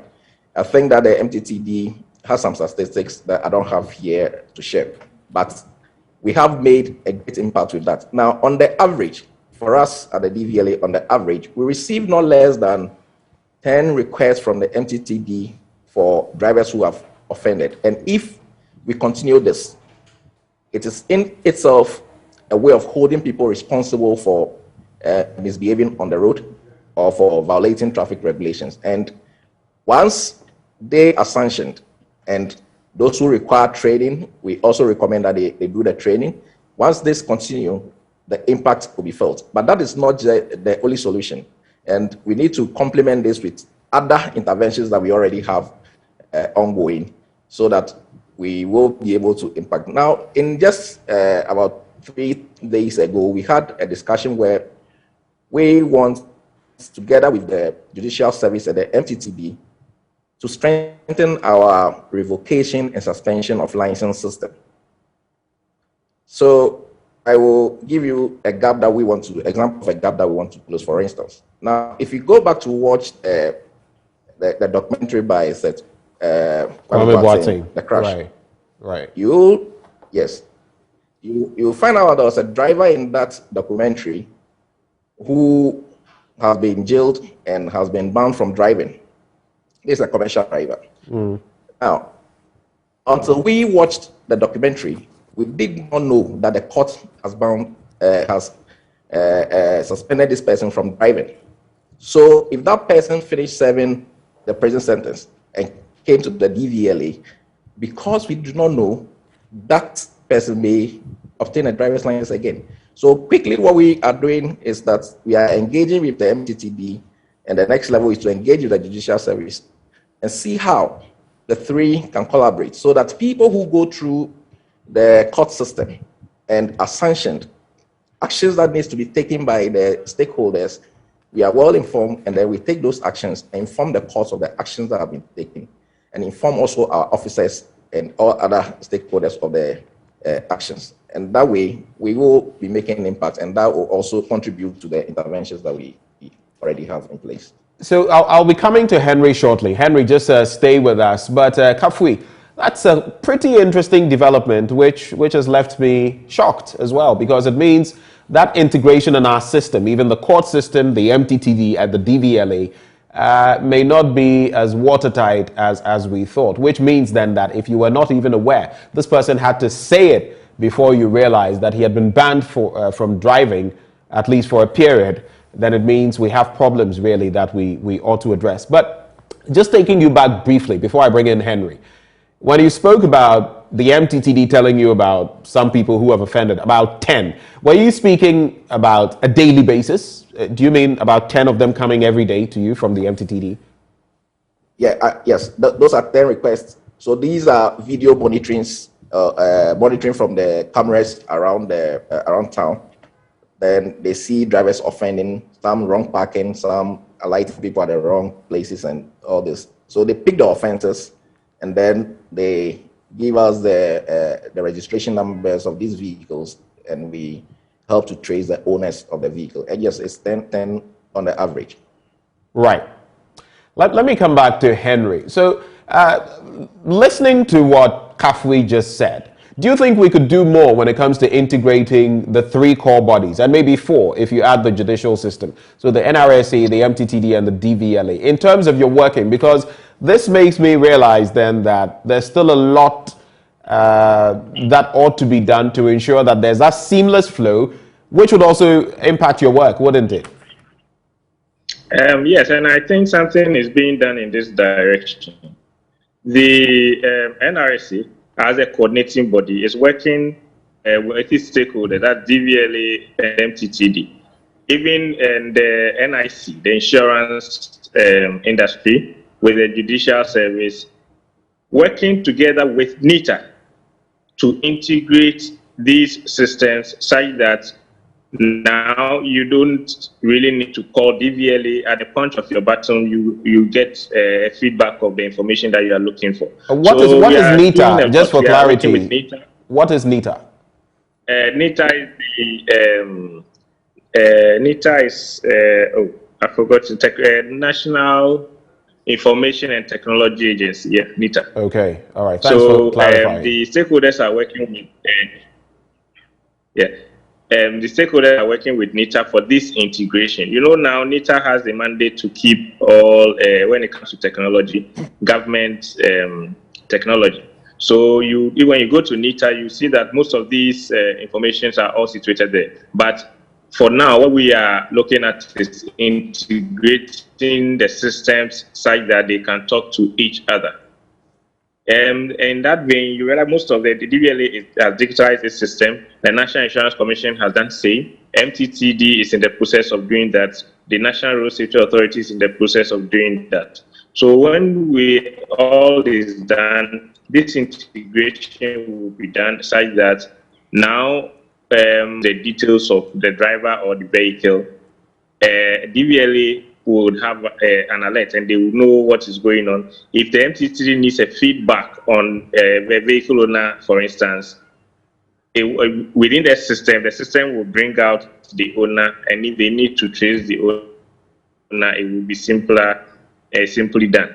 So yes, we have identified this gap, and our stakeholders, together with NITA, we are trying to bridge this space. How soon can we expect that this reintegration or further integration would be brought to some very high level, so that some of these little bits about communication flow will be taken care of? How soon can we expect it? I think for now, a lot has been done, but it's just they are waiting for the completion of the automation of traffic enforcement, which when that one is completed, it will be fixed into the system and the integration will be complete. Do we have any projections for that in terms of time? I mean, it's important we know. Yes, I think I've been speaking about this automation for a long time. As at now, procedurally, it's at the tail end, and very soon we would see the first speed or red light enforcement camera, which would come to enhance already fixed surveillance cameras. Should we give ourselves some 3 months in expectation? Maybe, yeah, by the end of the first quarter, I'm sure we should be seeing something. Okay, so by the end of the first quarter, if that is done, then it means it would be full steam ahead in terms of further integration, right? Yes. All right. Let's look at some incidents. I want to start with you. This question is for both of you, in fact, both Henry and Kafui, but I'll start with you, Henry. If you look at the incident on Monday, for example, where this trailer driver in the Nsawam area around the Ibri station piled into a number of people, killing 4 women and injuring 9 others, he made off. And that is another thing. When some of these incidents happen, people just make off, they've done the wrong thing, and they don't even stay. And now there was the attempt to trace this driver, this trailer driver. What exactly do you feel accounts for these? Because in other jurisdictions, yes, there are hit and runs, but how do you think we can stem the tide of these? Because we seem to be hearing them, people, hitting and running, people moving away. What do you think we can do about this? I think people still have not realized that now in Ghana it is. Hitherto tracing in Ghana was very difficult. So when you have such as what happened and then you run away, it becomes very difficult for the authorities to trace you. But now the system is such that you can be traced. So I would rather encourage people that in such incidents, just report yourself, because when you run away, it becomes an added offense for not reporting an accident. So, and as you mentioned, this is our issue. Yes, the MTTD have been able to identify all those who were involved, as I said. So let us be aware that whatever we do on the roads and incidents happens and we run away, we can't be traced. And as we said, the onus lies on us. We are the first point of call. So when you are involved in any incident, the law says that report to the police. You are not reporting to the police because you are at fault or you are not at fault. You are only reporting the incidents to the police. And what the police will do is that they would investigate and then see what happened. So let us not be afraid. as we call it, it's an incident that has happened. Let us report it. If you run away, you will be found out. And when you are traced, even if it wasn't your fault, failure to report an incident to the police in itself is an offense. So you can't be charged for that. Wanted that clarity put out there, because you should know that if you hit and you run, there are going to be even more punitive measures when you are finally apprehended. Your take on this, Kafui? Yeah. So rightly, let's ask ourselves, why do people run? I recall that when we were developing syllabus for training, we had some interaction with some drivers. And clearly, some have the impression that there are certain locations that you commit such offenses, and if you do not run away, there may be mob action. So as part of the process to get people informed of their responsibility to report, have the courage to report these incidents, and even stay at the scene for them to be attended to, and also if they can attend to other people. We keep informing during training that, first of all, the law requires, just like Henry said, that if you get involved in an accident, inform the police. Now, the fact that you have hit somebody's vehicle or you have caused damage to other person's property does not mean that you should run away. Now, if you run away, your vehicle is there. The registration plate on your vehicle can be used to trace up to you, and that in itself compiles your problem. If, let's say, you were even at fault in causing the accident and you ran away, now you are compiling the problem. So we will continue to encourage people to say that, look, when the accident happens, stay at the scene. Make sure if you are in the condition where you can go to the police station to report, go to the police station and do so. Sometimes you are even in the position to help save the lives of those you have hit. So if you run away, that even increases their risk of losing their lives. And it's something that we should continue to engage the drivers, every driver, not all categories of driver, but with more focus on the commercial drivers, because these are people that are in organized groups. We can always get them to interact with them and get them to understand that, yes, if you get involved in an accident, until you are proven guilty, you are not guilty, you are required to be at the scene. If you are in a state where you are not in the hospital, because you could even be reacting, and whilst you run, and you may get into a situation where other things may set in, and you yourself may lose your life. And sometimes out of panic, people do this, but it shouldn't be. And we have always said that even when you sense danger in course of driving, the first thing is not for you to panic. The first thing is for you to start to look for what to do to react to the hazards you are seeing. And that is why continuous scanning of your environment whilst you drive is very key.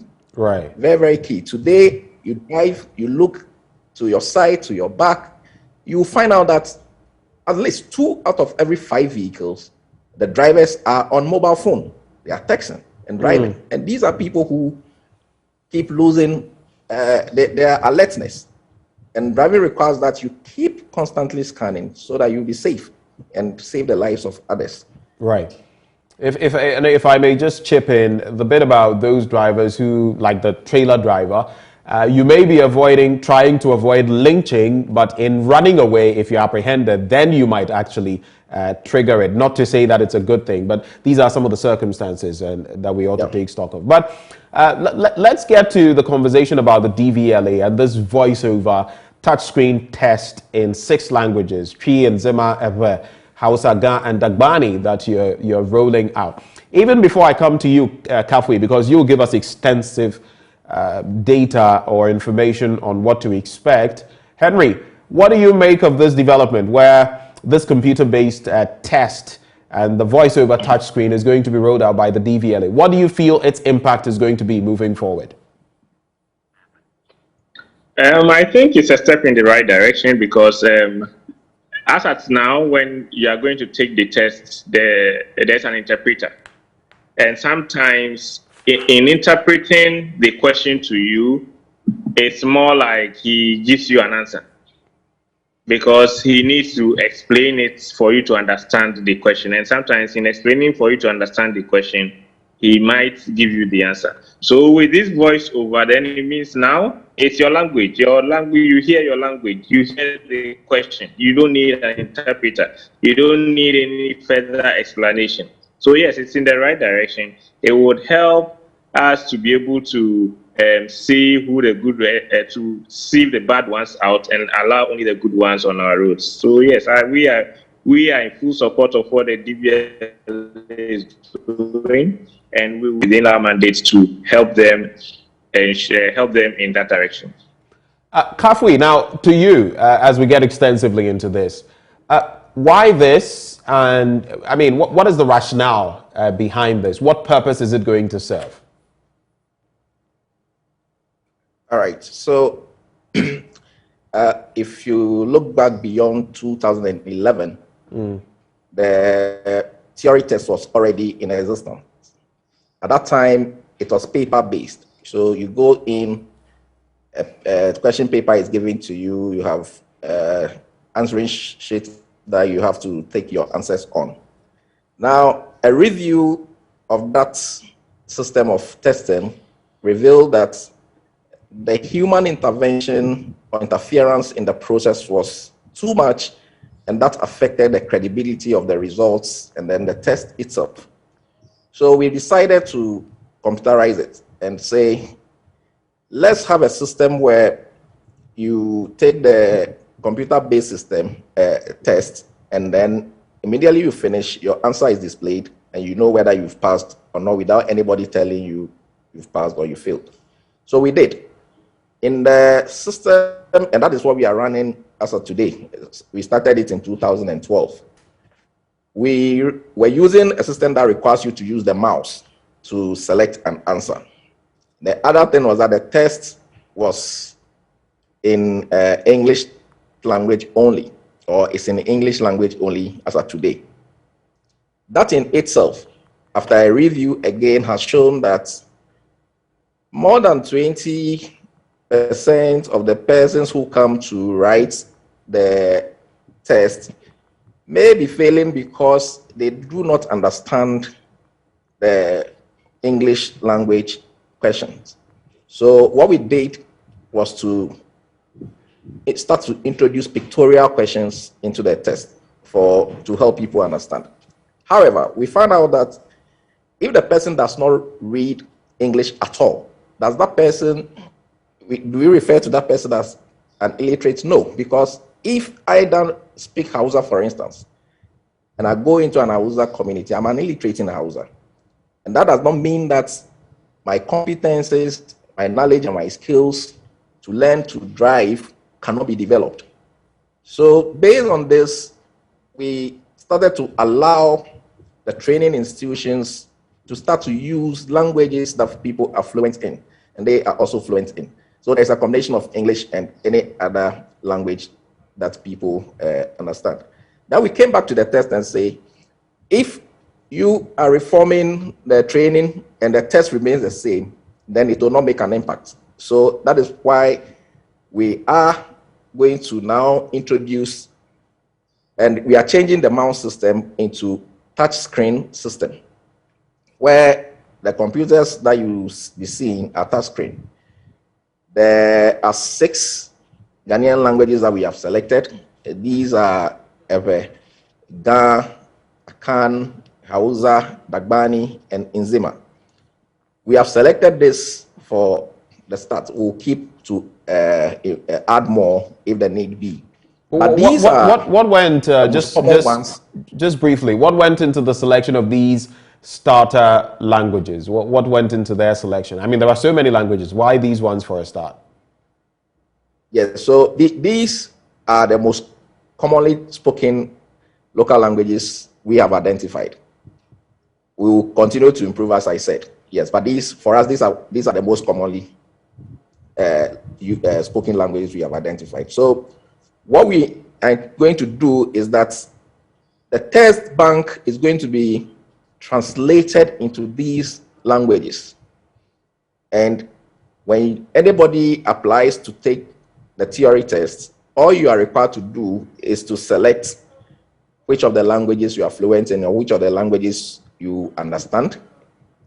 Then the test is admitted in that language to you. This is how it will be. You play the voice, listen to the voice, and the voice is going to tell you what the question is.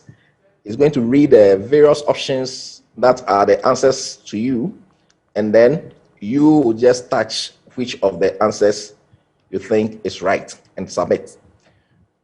Now, when we start this, we are also going to have practice sections for people to be able to practice before they even get to the live test environment. So there will be a lot of opportunities for people to practice outside the premises of DVLA before they even come. Driving schools are going to be given access to be able to use the system. Individuals will be given access to be able to use the system on their phones because the touch screen works just like the touch screen phones. However, if even people get to our test centers and they are still not conversant with it, there are sections that they will be given that will prepare them to be able to take the test. The other feature of this system upgrade will allow for individuals who pass the theory test to make an online appointment for their in-traffic test. And it will also allow the in-traffic test to be scored electronically so that we do not have situations where I would have finished testing you and I will come back and say, I'm changing your test result, because before you leave the test grounds, your results must be submitted. And once submitted, you do not have any option of changing it. And also it helps us at the back office or the back end to monitor how many minutes you are spending testing a driver, which routes you are using, and what are you observing. So that is the other feature this upgrade is coming with. It also allows people who are obtaining appointment for in-traffic tests not to be able to select a particular officer they may know or a particular driving examiner they may know.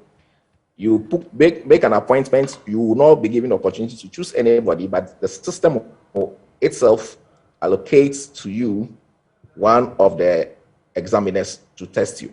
So these are the, in summary, these are the features of the upgrade we intend to bring up. All right, so these are the features. We're grateful that you've walked us through. What exactly are you rolling out with these? Okay, so where we are now, we are estimating that by the second quarter of this year, and we are looking around May, we should be able to roll this. The reason is that we are following certain procedure to obtain approval for the upgrade, and we are at the final stage at the Ministry of Finance. There is a committee that will okay the contract, and then we can go ahead and implement. So we are predicting to start in the second May base because we do not control that approval system. So we are just, from the information we have gotten from the Ministry of Finance, we use that to estimate that by May, we should be out there upgrading the systems and helping to clean up whatever challenges we have identified in the existing system. All right, I'll give you 30 seconds each for your concluding comments, both on the carnage on our roads and this new initiative. But just to clarify something that came to mind. So it's going to have a voiceover, right? Now, I know that there are some people who speak the local languages but can't write, or can't, if you put written form there, they will not be able to transcribe. So it's going to be purely a voiceover so that they can react to the voice. Is that it? I'm speaking of the local languages. Yes, it's going to be purely voice. Yeah. Right. You are not required to write anything. You just have to listen to the question listen to the answers, and then you select what you think is the right answer.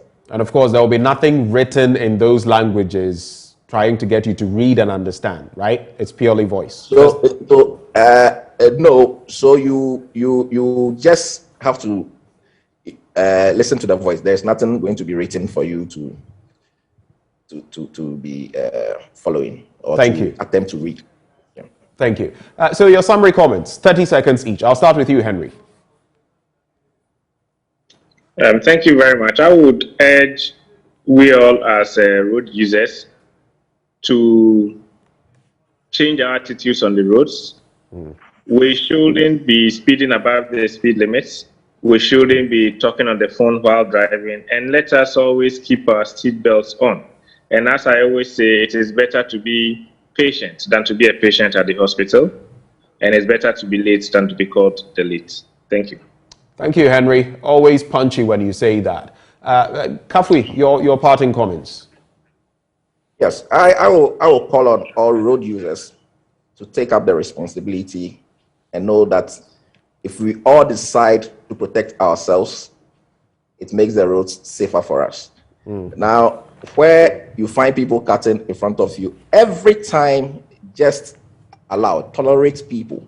When you do that, it takes just a second for you to tolerate the wrong behavior and correct it.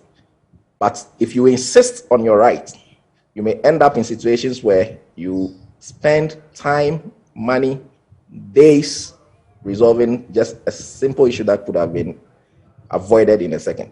So let's take up the responsibility and let's be safe on our roads. Thank you so much, gentlemen. Henry Asumani, Senior Manager, Programs and Planning at the National Road Safety Authority, and of course, Kafui Semevo, also Director, Driver Training, Testing and Licensing at the DVLA. Well, moving from there, we're going to take a break, and when we return, it's all about UTAG, the NLC, right in the middle, and the employer, government. We're talking about that all-important issue as students still are not in school. Some of them have started leaving their campuses. New date has been given by the court for the 15th day of this month for a resolution, an out-of-court resolution. But what does that mean, and what is going to happen moving forward? We'll bring you the details right here on the AM show. We'll be right back.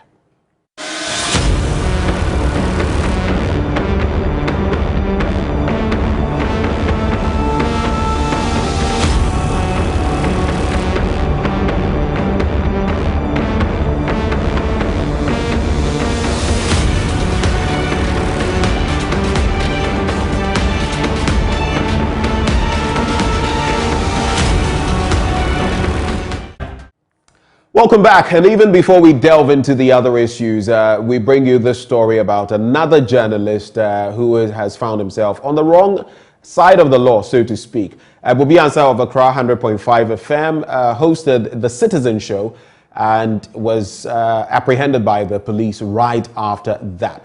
We'll bring you details of why exactly that happened. Joseph Akable is at the Accra Central Police Station, where in fact he was kept. We have this report. Broadcaster Kwabna Bubi Ansah, we understand, is being held at the Accra Central Police Station. It's not clear at this stage whether charges have been leveled or what exactly he's been accused of. But from what we have picked up from a few of his colleagues, he was picked up shortly after ending his political show on the Accra-based radio station. We understand he was taken initially to the Nima police station where he spent the night. Then early on Friday morning, he was moved over here to the Accra Central Police Station. He's been specifically held at the Striking Force Division, where the charge office specifically is where he's being kept. A few of his colleagues who spent the night at the Nima police station are also at the Central Police Station here to monitor proceedings. We understand from our sources within the police that a statement may be issued in the course of the day, either at the regional level or at the national police with regards to the events leading to this particular incident. And this has happened at a time in a space of 7 days where we have seen first a journalist of Power FM being sentenced to spend 14 days in jail by a court here in Accra. Again, we've also seen the Executive Director of Alliance for Social Equity and Public Accountability, ASEPA, also being charged for publication of false news. These are isolated and unconnected events, but they will definitely form the base of a lot of the discussions that will take place in the coming hours. For JoyNews from the Accra Central Police Station, Joseph Akable reporting.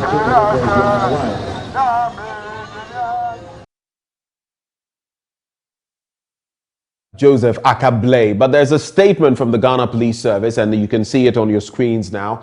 It says, Kwabena Bobiansa arrested for publication of false news, and Mr. Kwabena Bobiansa of Accra FM was arrested yesterday, February 10, 2022, by the Accra Regional Police Command in connection with an alleged case of publication of false news and offensive conduct. His arrest became necessary after he turned down several invitations from the police to him and others involved in the case to assist with investigation. The Accra Regional Police Command will issue a full statement on the matter in due course. And this was, of course, on the social media page of the Ghana Police Service. Interesting that we're having another case of publication of false news. As intimated by my colleague Joseph Akable, we had an earlier incident with Mensa Thompson of ASEPA also being cited for publication of false news. For him, it had to do with a suggestion some time back that the president's children were using a luxurious private jet, had traveled in that to the UK at the expense of Ghana. So those are the details we can bring you for now on the back of this incident, and as and when the police service comes out with fuller details, we shall bring them to you. So having brought you that, we move on now to the UTAG conversation. We have joining us Dr. Samuel Bert Bwedikusi, UTAG president at the University of Cape Coast. Doc, good morning. Good morning, my brother. It's been a while. How have you been? I'm doing well, my brother. Yes, I hope you are doing well too. I am very well. And the UTAG front, how do you say you've been over the last few days? I know you've not been speaking much on the back of recent developments. How has UTAG been faring? Yeah, I would say that it's been at least it's been a bit progressive. Unfortunately, we've not been able to converge from our various points of views. From UTAG as well as from the employer side. And so, apart from that, I would have said that everything has been very cordial and a bit more progressive than it used to be. Right. Now, on the 8th and the 10th, you had some meetings at the conference room of the Ministry of Education. And of course, UTAG was there. That is your negotiations or your negotiating committee. The Ministry of Education, the Ministry of Finance, the Fair Wages and Salaries Commission, GTEC, the Vice Chancellor's Ghana, and the Minister for National Security. What can you tell us about what developed in that meeting, what the outcome was? Yes, thank you, my brother. What I can say is that, as you rightly indicated, we've had 2 meetings, all the people, all the powers that you can think of, all the stakeholders needed to be in the meeting were present. There has been that acknowledged employer side to say that we acknowledge that your demands are okay, are genuine, and we want to do something about it. Our demands are genuine, and they want to do something about it. And so, for me, that is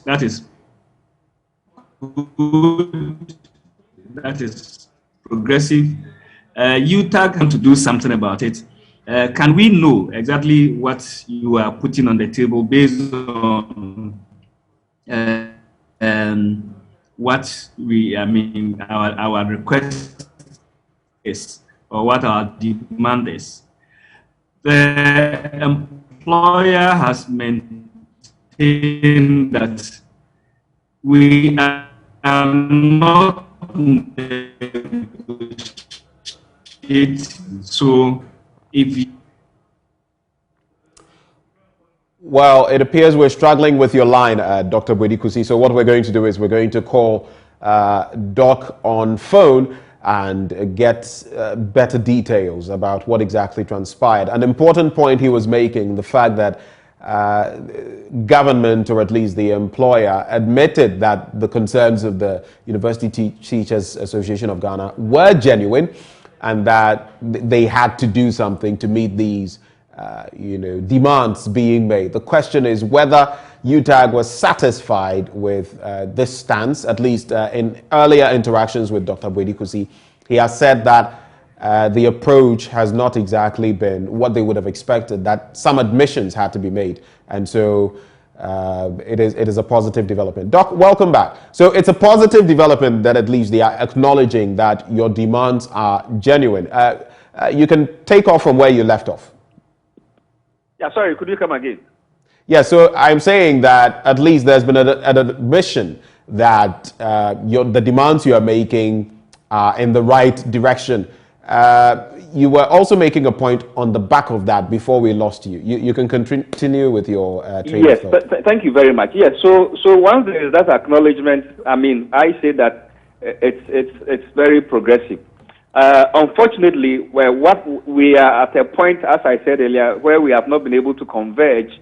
Now, if I say we have not been able to converge, it's simply to say that UTAG is saying that we have given a proposal or a demand or made a request. Can we also know exactly what you have for us?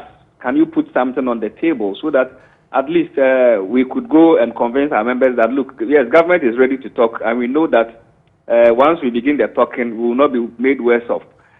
And that has been a challenge, yes, because coming from our recent history and coming from what has transpired in the past, it appears that there is some level of mistrust on both parts.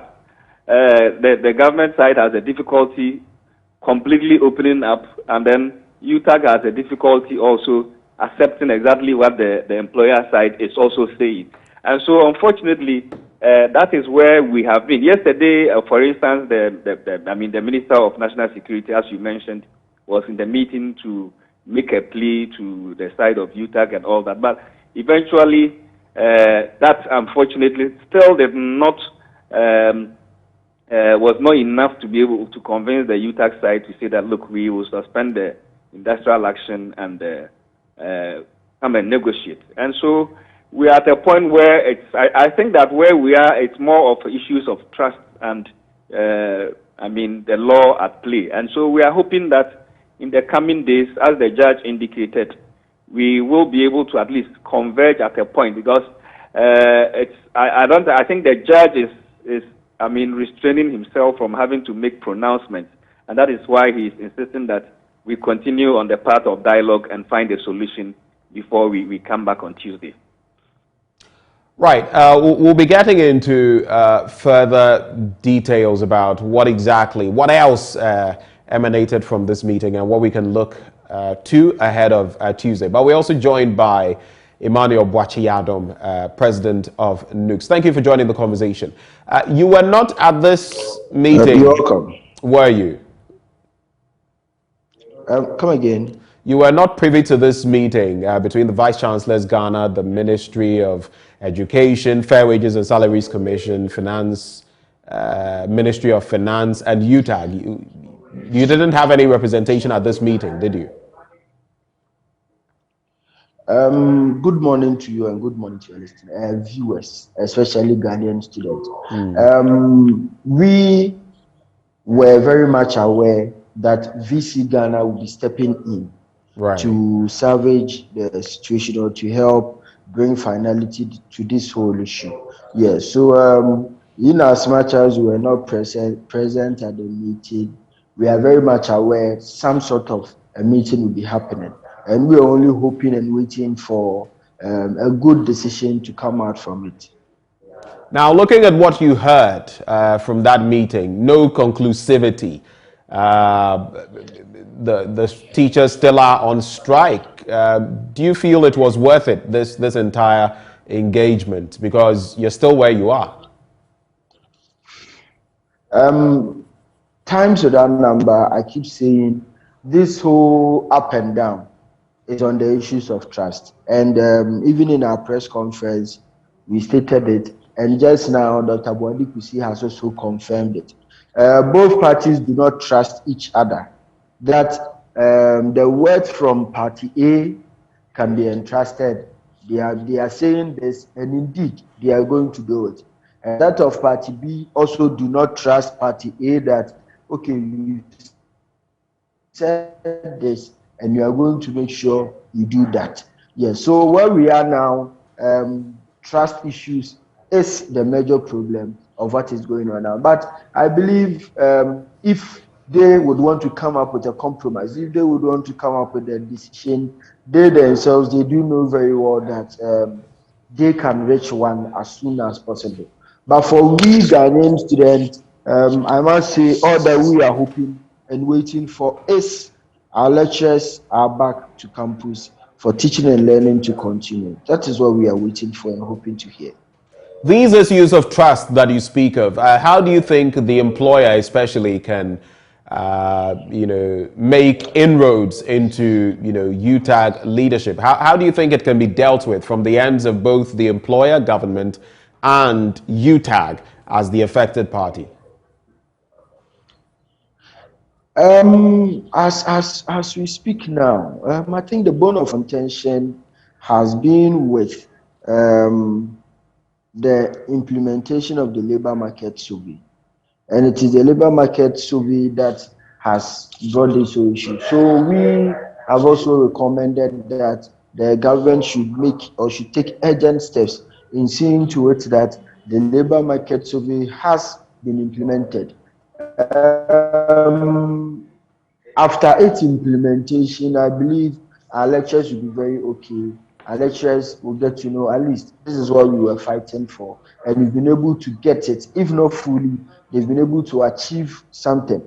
But that notwithstanding, my government, our lecturers should also get to understand and appreciate the fact that the labor market survey implementation wouldn't be a day's work. It will definitely take months for it to be effective. So we would keep pleading with them that they take us into consideration and then listen to our pleas and our cries and return back to classrooms, because it hasn't been easy for us. It has been very tough, and it has been very stressing for us as well. Let me just run this by you. I hear on some of your campuses, students have started going back home. I mean, schools have been shut for about a month, and some students have left for home on the back of rising cost of, feeding and all of that. How much can you tell us about that? How much do you know about it? Yes, schools have not been shut down, or schools have not been shut. School is still in session. I am not suggesting that schools have been shut down. My suggestion is that some students are alleged to have left campus because schools have been shut. No, that's not what I said. That is what you said. So, Emmanuel, just focus. The point is, schools have not been shut down. If you can just let me make this point. I'm not insinuating the schools have been shut down. I'm saying that for about 4 weeks, the teachers have not been there. If I said that schools have been shut down, then that was a slip of mind. But the schools have not been on operation. Teachers have not been teaching. And some students are leaving campus, just to clarify. And what is your take on that? Have you heard of these incidents of students leaving campus because of the cost of feeding and all of that? And how do you react to it? Students leaving campus to their various zones. I think some are going for reasons best known to them that we as a union, we can't have control over. Even when school is in session, students can still leave to their various giving without being questioned as to why they are leaving. So this is not anything new for us, that at a point in time, Ghanaian students may want to leave to their various schools for 1 or 2 reasons or something.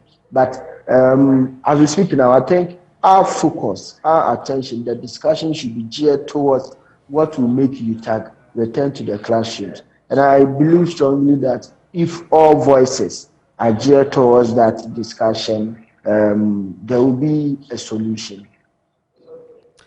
Let me come to you, Dr. Bert Bwedikusi. You've had ceaseless interactions with the NLC, with the employer, and now the courts keep telling you to go and resolve your situation outside of the court room. The latest that you have to deal with now is 15th of this month. That is Tuesday.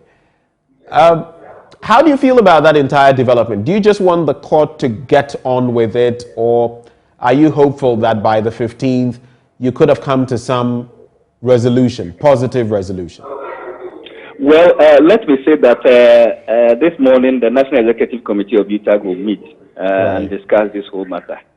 I mean, personally, my personal view, not this time the position of UTAG, my personal view is that the judge has given us enough time to dialogue. And it would be good for us not to now subject ourselves to the courts to tell us what to do. But of course, could you just repeat that? That the judge has done what specifically? I'm saying that my personal view is that we should be able to find a solution rather than allowing the judge to finally rule or tell us exactly what to do. I think that would mean that we have not been able to move from our individual positions. But this is my personal view. But on the whole, what I would say is that we will need to, build some level of trust and move away. Each side will have to give up something. If you have to take some level of assurance, some level of undertaking, or anything from the employer side, or any other options available to assure the union that, look, this is what we want to do. We are committed, where we will submit to the judge and say that, look, this is what we have, both parties have been able to agree. So allow us to go into the negotiation and then arrive at something and bring it back to you. Whichever way it's possible. My hope is that between now and Tuesday, we should be able to build some level of trust, and then each side should be able to give up something so that we can move on and negotiate and get something out of this, rather than going the full haul of the legal action. Because I don't think that litigation is the best way so far as this whole industrial action is concerned. And so I'm hoping that between the weekend and the early part of next week, something good will come out of these discussions. Other than that, we would have to know where, then we have to get ourselves to the court and then let the court proceed. Right, but why exactly do you feel the legal, point or litigating in court is not the best way? Well, you see, the point is that, granted that and again here I do not speak for the generality of, but the point is that, granted that we go the full haul and the court says, UTAG, you have won. That is good. We would have made a strong statement that we have won. But at the end of the day, even if we win, it is going back to negotiate, because it is the money we are interested in. If we lose, we are still interested in the money. So I feel that, and then if the government tries to win, yes, we will still. They have acknowledged that the UTAG deserves something. If the government side should lose or should win, is the same scenario. So it comes back to, and of course there are different opinions on this, but the point that it comes down to is that we have to negotiate and get. Not necessarily, I use negotiation in quotes, or let me say that we have to dialogue to get the lecturers what they are asking for. And so it's important that both sides give up something, so that and as I've said, it is a matter of trust, because UTAG feels that, and when I say UTAG feels that, it's not as if I'm taking myself out. That is the position of UTAG, that in the past certain things have not gone the way we want, and so it's very difficult to take word of mouth and go back to our members and tell them that, well, they have committed that they are going to negotiate and get at something.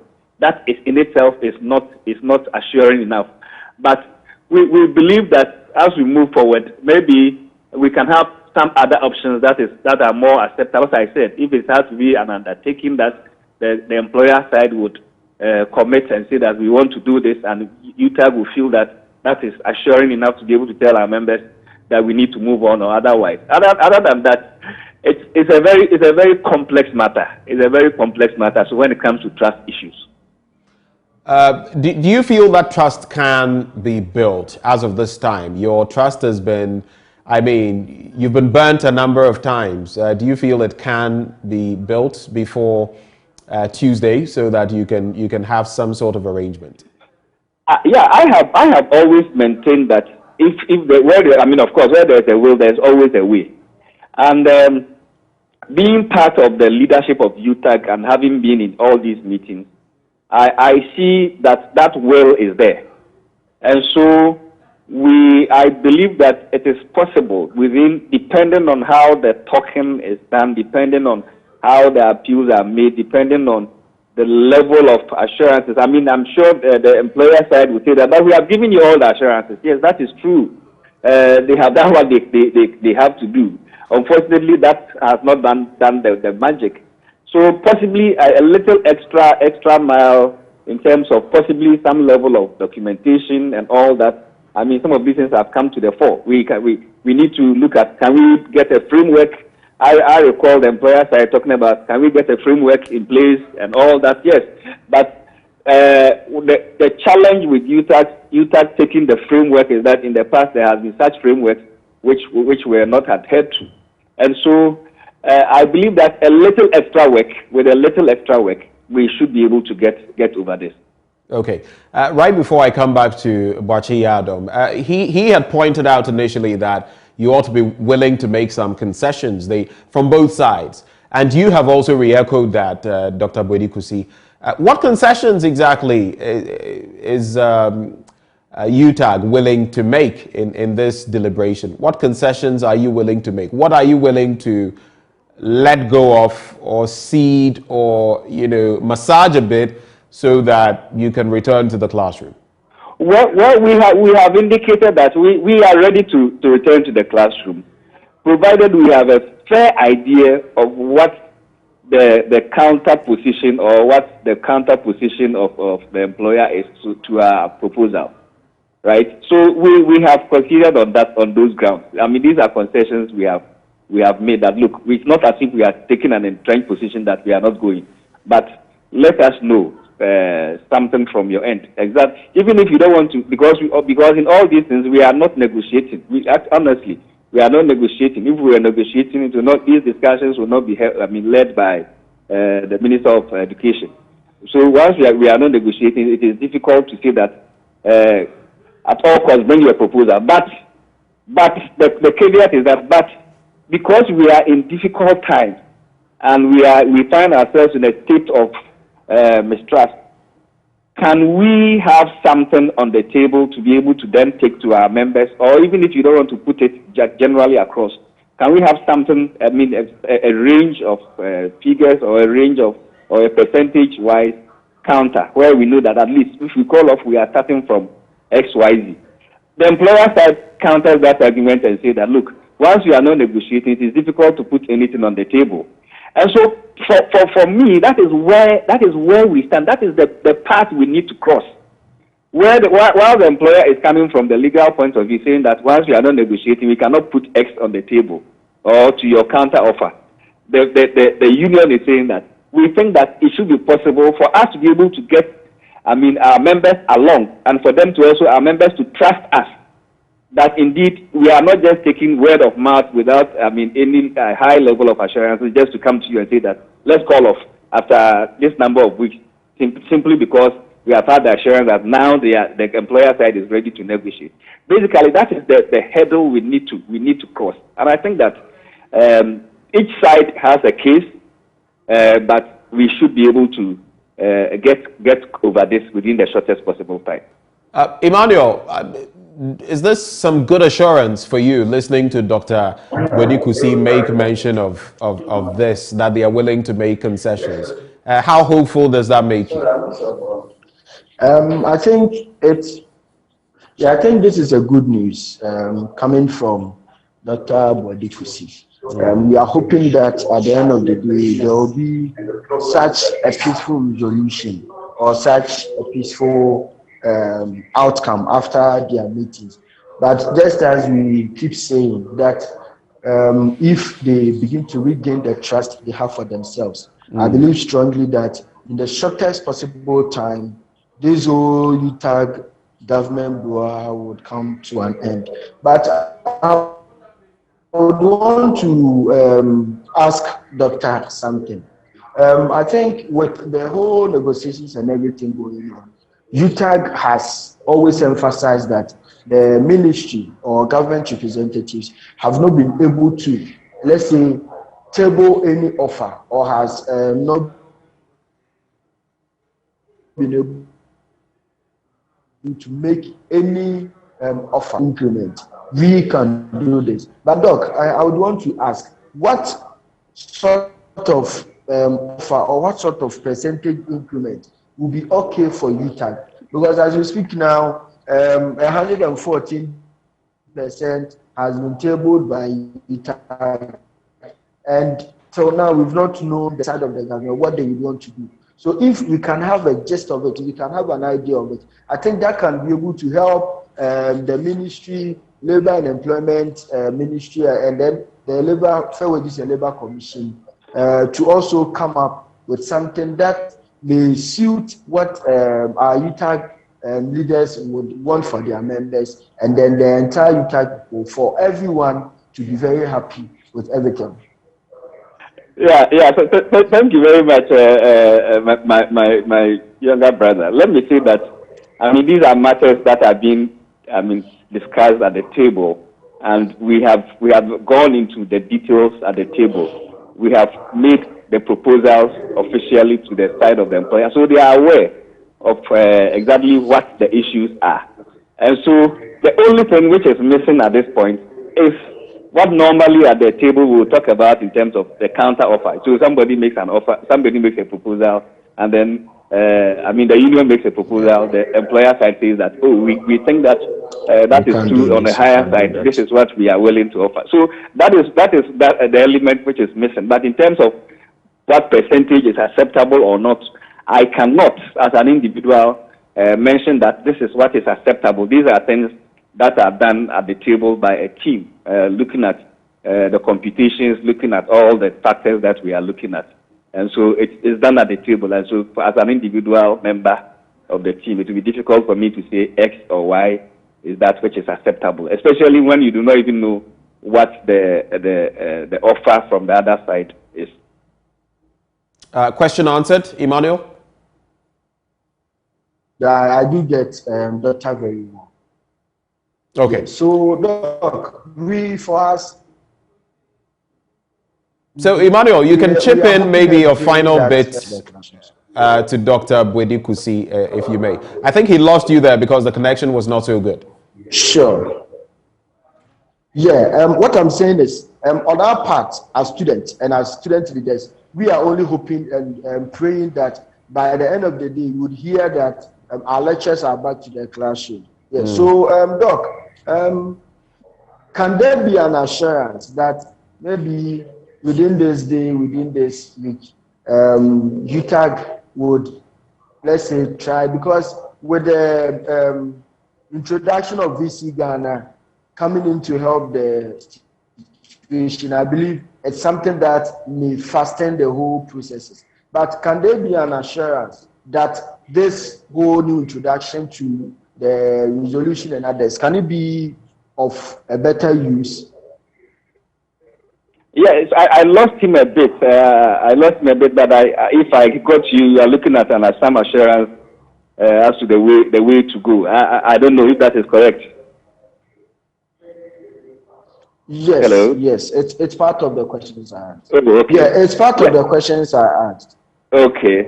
No. In terms of the way forward and assurances to students and to the Ghanaian public, it's something that UTAG is very much concerned and worried about. But of course, as I keep saying, where we have gotten to, it's a collective thing, both on the side of UTAG as well as on the side of the employer. So we hope that, as the Honorable Judge has indicated, we would be able to work within this shortest period and get out of this more or less this stalemate that we find ourselves in.